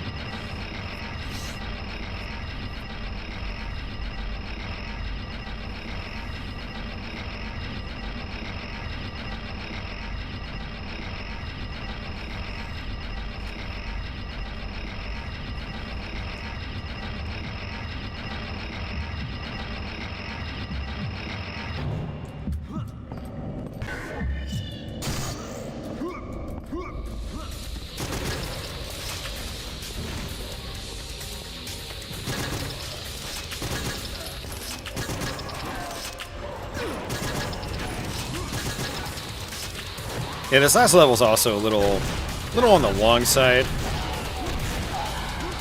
bunch of little micro fights like this.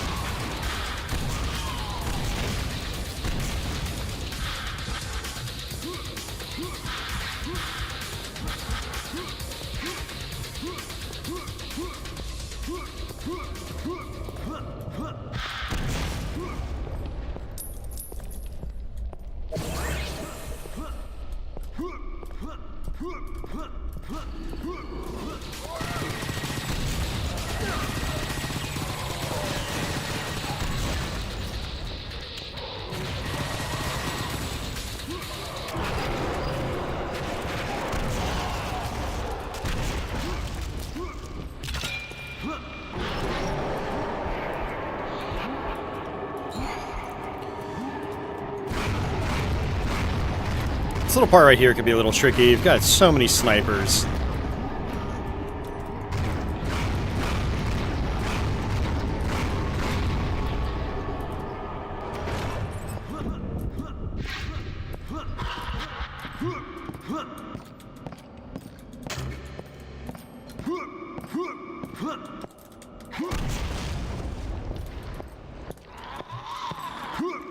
The music stopped and there's still a couple of guys remaining.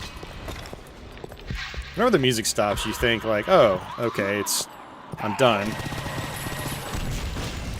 But the audio engine in this game can glitch out.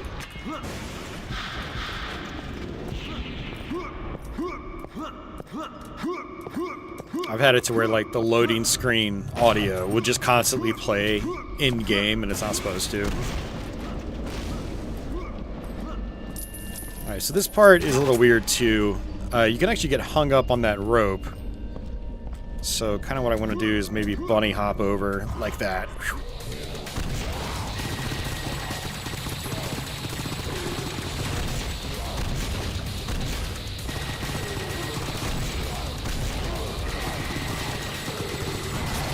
Alright, I'm just using my special because I don't trust these guys. And I'm invincible right now too.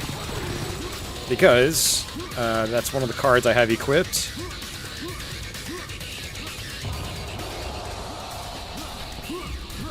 Alright, so now we can go upwards.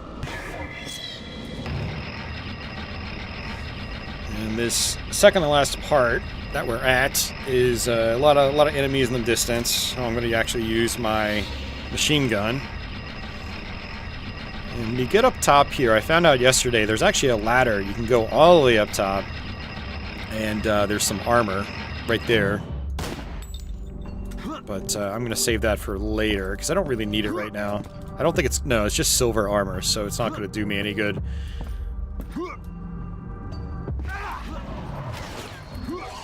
Alright, we're going to look for the snipers. They don't all spawn in at once.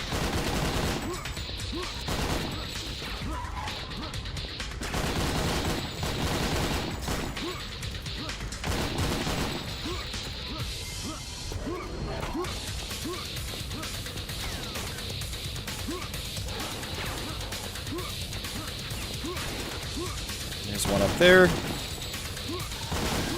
And at the end of all this, there's a bunch of those voodoo-looking guys. Also, one of these enemies always gets stuck on the opposite side of the arena behind me, over this way. It's like, it never fails. He up there? Oh, there he is.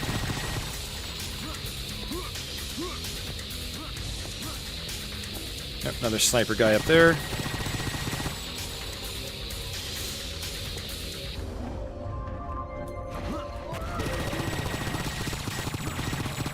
A couple of the pirate guys.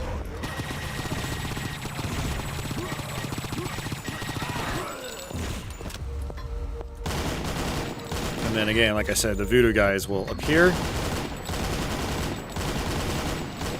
There they are. So I want to just... Oh! Look at that. Like, they've hit me already.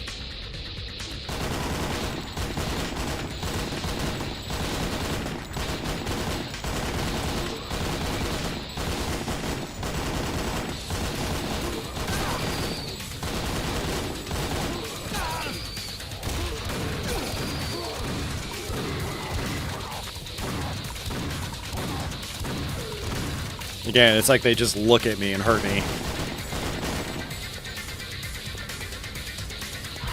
Line of sight attacks are some of the most frustrating types of attacks in first-person shooters.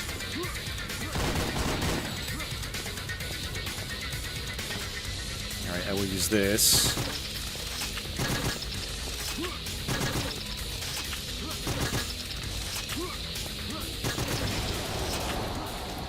Some of the AI gets really dumb in this.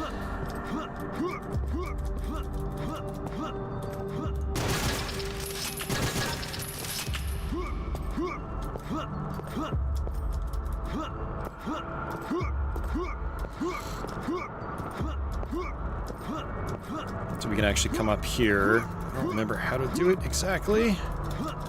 Oh, just like that.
It's gonna let me get up there. Oh. I guess it is possible.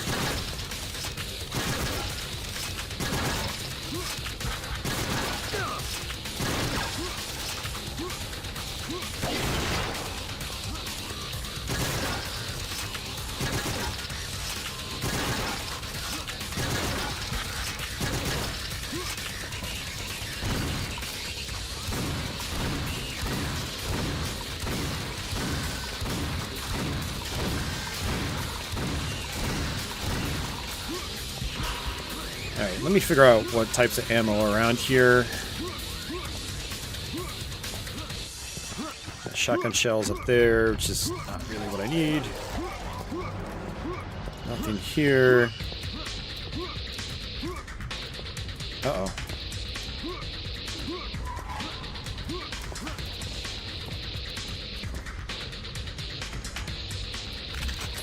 Oh. Yeah, you can just go up this ladder. And then probably go up this one. And then, oops, fall and get hurt.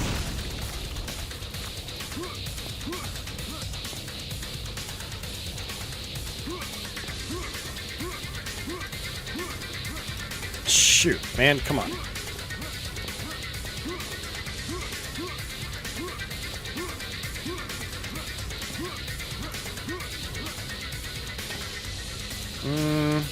No, that's not gonna work.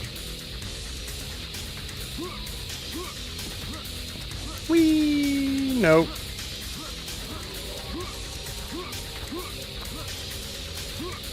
I mean, that health's not gonna do anything for me because I'm already at 100. Alright, where are you? Alright, voodoo guy. Get rid of him. There's multiples.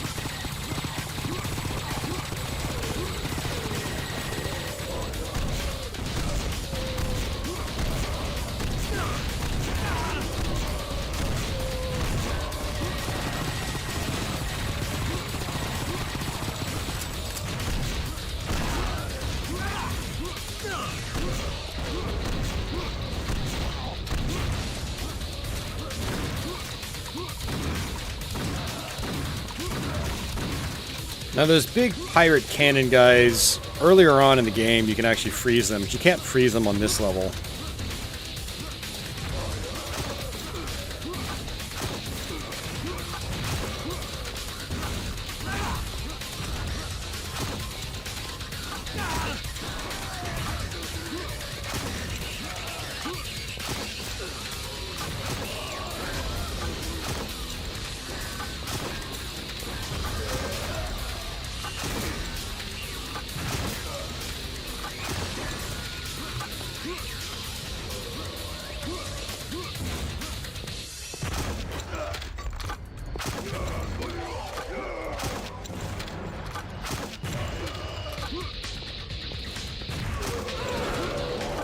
Alright, that's it.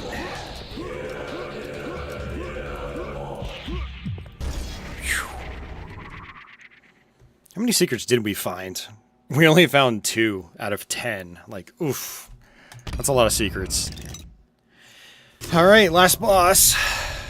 So I'm going to get rid of the health regeneration. Gives us a lot of money back. And the double the ammo and ammo boxes is probably unnecessary too. Use golden cards 3 times per level. And then... I don't know, let's see. I'm actually kind of curious here. Golden cards 2 times per level, and then 3 times per level. I wonder if that stacks, or if it just prioritizes the top one. I'm gonna do that just for shits and giggles. But alright, we have to beat this guy in no more than 4 minutes, which is generally should be pretty easy. Now, the trick on this boss is weird though, which is like a lot of parts of this expansion pack, because a lot of stuff is weird.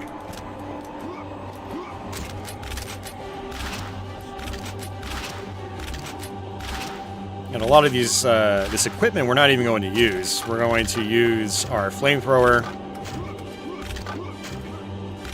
And that's probably about it.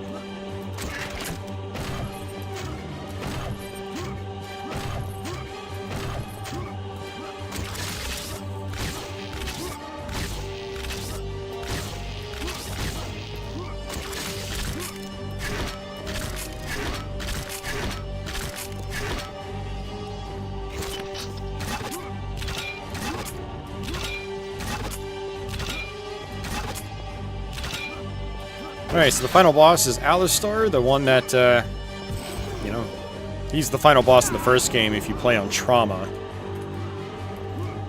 So there's these glowing tiles, or these circular tiles,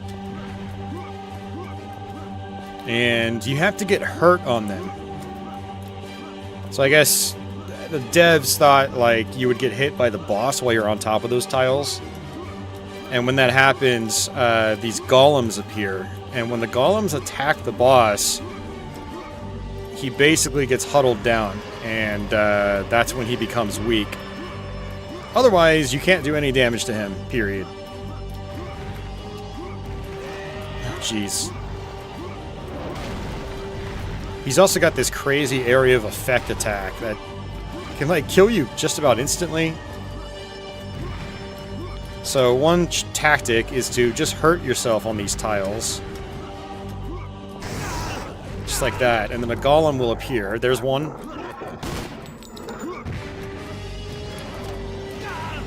And then if the golem actually successfully hits him, he will get stunned, and he did not. He actually turned around and hurt the golem.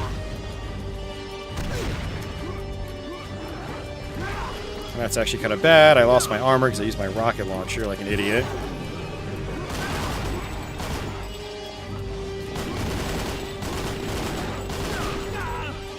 Let's see if the golem actually hits him.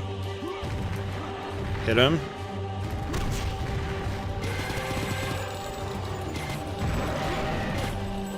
He did. Alright, we use our cards. Boom. First try.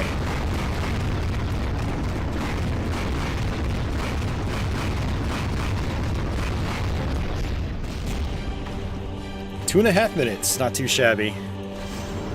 Health Stealer. 2.5% of the damage to the enemy goes to the player's health. So you could actually use that on the Leningrad level if you want to try to get the card there, which is have health over 200% or 200 health when you beat the level. But I'll go ahead and let the ending play out. In hell.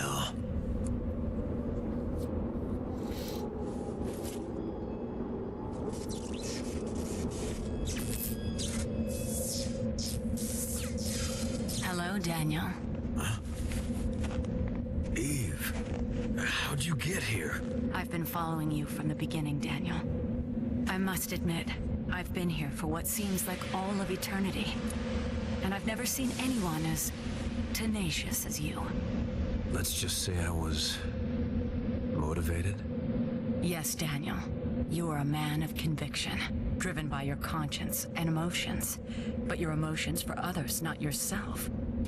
You have literally been through hell and back. You turned away from your rightful place at your wife's side in heaven to save me. A soul whose fate was decided when the earth was still young and new. No sin is too great to be forgiven. Of course, that's not for you to decide. Now is it? And where will you go now?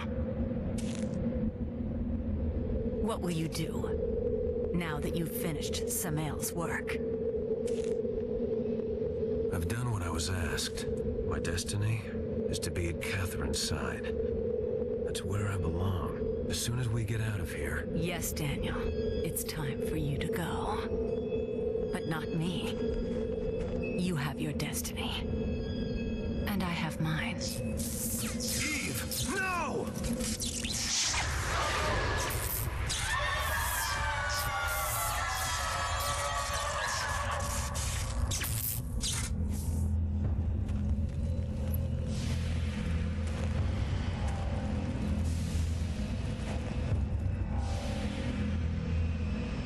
Eve. Daniel, I have known him as long as any mortal soul. Now that you have humbled yourself before him, he will allow you to choose your fate. That is one thing he has given us all. The freedom to choose. You can choose to return to Catherine, but I know you have feelings for me too. What I'm saying, Daniel, is that you have alternatives. Times have changed since you walked in the garden, sweetheart. You've got nothing I want.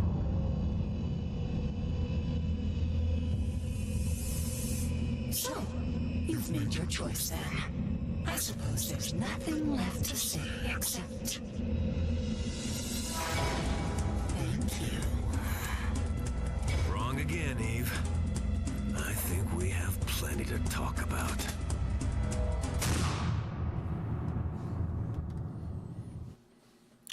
And that is that. Sin City says she offered her soul to the devil. She actually did not. So what happens in the story, at the end of the first Painkiller, you kill the devil. Alistar, the boss we just fought, takes over the devil's place as the ruler of hell. And since we just killed Alistar, there is no ruler of hell, and if anyone gets close to his remains, they get taken over, basically, and they become the new ruler. So Eve is stuck there anyway, and so she chose to become the new ruler of hell, since she's not getting out or going anywhere else anyway. So she is now technically, I guess you could call her the devil. So, I don't know. Twist of events. But for anyone that's not familiar with the original Painkiller story, that's basically what's happening there.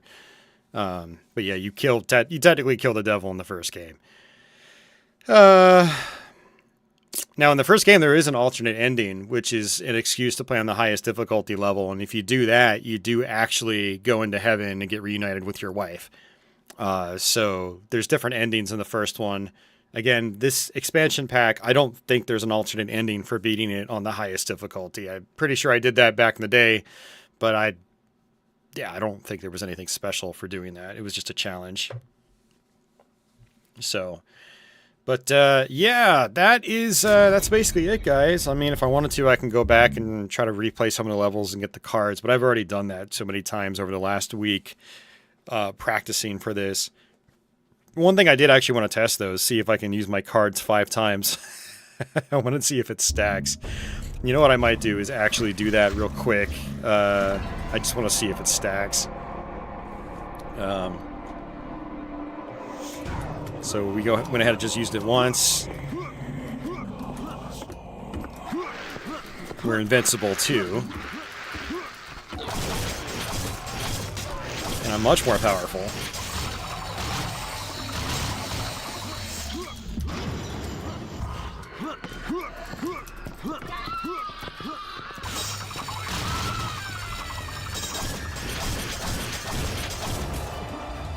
Alright, they're disappearing.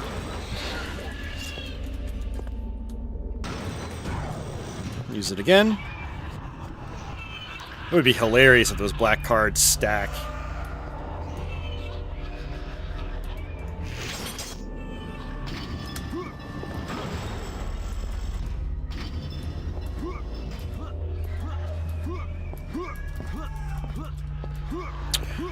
Hell and Damnation, Freddy, that is basically a, it's like a reboot. It's not even like a continuation of the story. It's cool in some ways, the game's inferior in other ways. It's a weird hodgepodge of stuff. I've actually gotten a mostly full playthrough of H&D on my channel for anyone that wants to check that out. Alright, so that's number 3.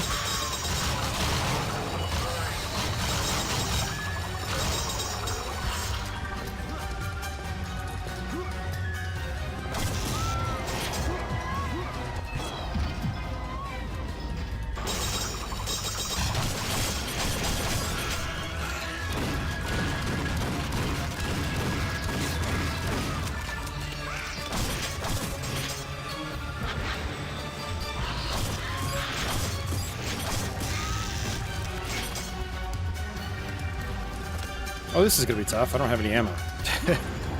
Nope. It's only going to limit me to 3. Damn. That would have been awesome if it's stacked. So I have one card equipped that lets me use my abilities twice. And then another card equipped that lets me use them. Oh, and I got hit.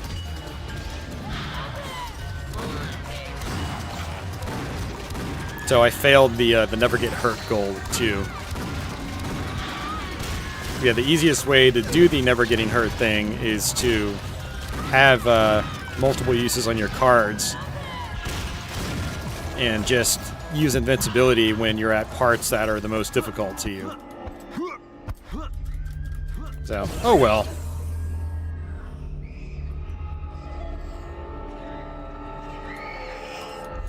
This bear actually reminds me a little bit of Splatterhouse 3.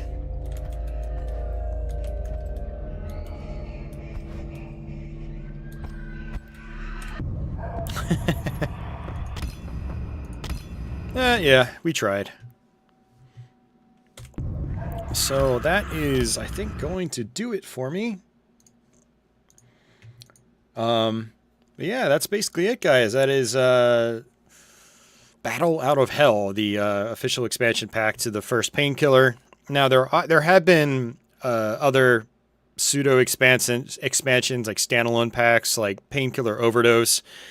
And then later on, there was Painkiller Resurrection, which is a buggy mess. Like, if you thought Painkiller 1 was a buggy mess, Resurrection is, like, unplayable.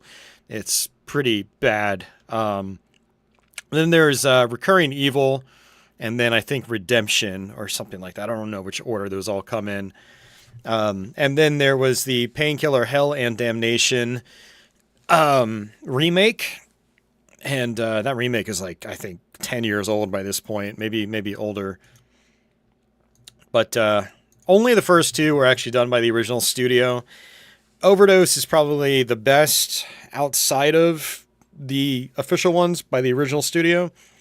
But everything after that is just like, easy, sloppy cash grabs. And not really worth playing. But, I mean, if you just can't get enough of the original Painkiller gameplay, then, they might be worth checking out. Some of them, like Recurring Evil and Redemption, I think are pretty cheap. They might be like $5 on the Steam store. I don't really recommend them, but it is, like the original style gameplay. Just the level design is not really there, and it's just like hordes of enemies coming at you. I mean, that's kind of what the original Painkiller was. Lots of enemies, but I don't know. There was more rhythm and rhyme to the placement of the enemies in the first game and the expansion pack, whereas these like knockoff cash grabs, it's just like, here's 100 enemies coming at you in a straight line, and it's just not, you're at a graveyard level, but we're going to throw every enemy ever made in the game, into this level, even if it doesn't really work thematically, that sort of thing. So, but yeah, that is going to do it for me, guys. I do appreciate you guys hanging out. Vince and Freddie were here for quite a long time in Sin City. I saw Dustin Mini out there say GG, so Dustin was here in the beginning. And Andy, no worries if you're still out there lurking. I totally get it. No need to apologize. um, but yeah, guys. I'll try to have this archive up over the next couple of days. I'll have it time coded to every level, so if you need to rewatch, if you want to try it yourself, you need a walkthrough or something, you can use the time codes for that. For anybody that missed it, I did post a new Let's Play yesterday, so feel free to go check that out. I have a couple more Let's Plays planned. I'd really appreciate it if you check it out. And if you know anyone that's interested in that sort of thing, feel free to share it with people. Try to get the ball rolling on these Let's Plays again, and try to get that viewership bumped up just a little bit. But yeah, I have a couple other Let's Plays planned. I am practicing Doom 64 right now. I'm towards the end of my first practice playthrough, and it'll probably be my only practice playthrough because the game's not really that hard. But I'll probably, maybe later this week, be back with a stream of that. So if you want some more FPS action, stay tuned for that. Watch out for a live stream of that. I'll try to schedule it out in advance. But if it's going to be on a work night, I might not start streaming until it's the night of. So just keep an eye out, keep notifications on maybe. Or just keep popping in and checking your YouTube subscription feed. Or if you're on my Discord, which I will actually, I'll toss an invite out there. Oops, sorry, pressed the wrong thing. There we go. Let me delete that message. What the hell? It's still not working right. Let's try this again.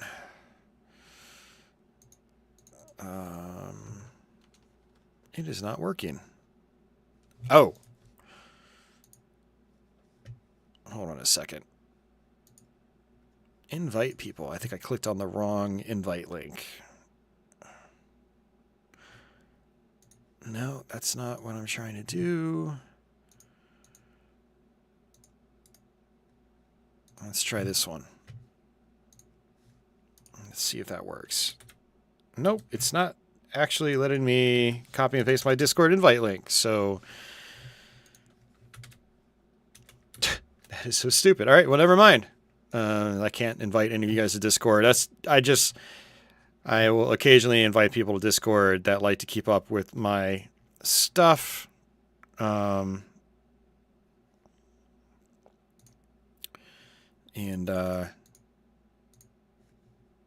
it's not working. Maybe I can disable streamer mode and try that again.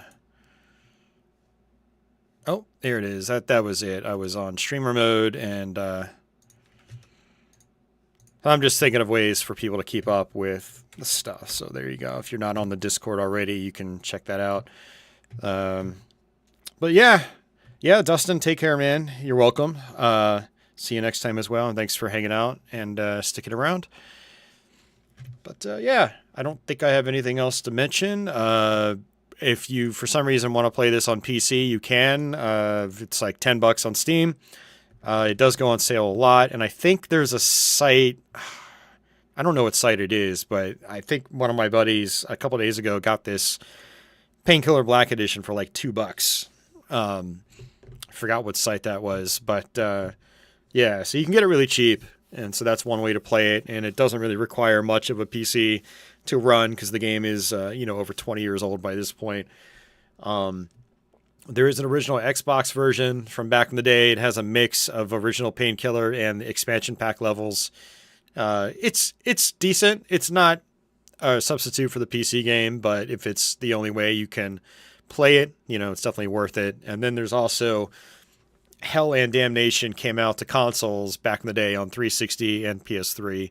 So that's another way to play it, or sort of play it. Some of the expansion levels are in there.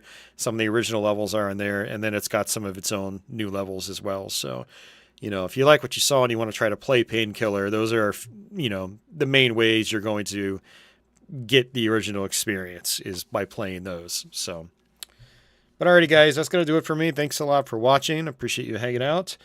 And until the next one, take it easy.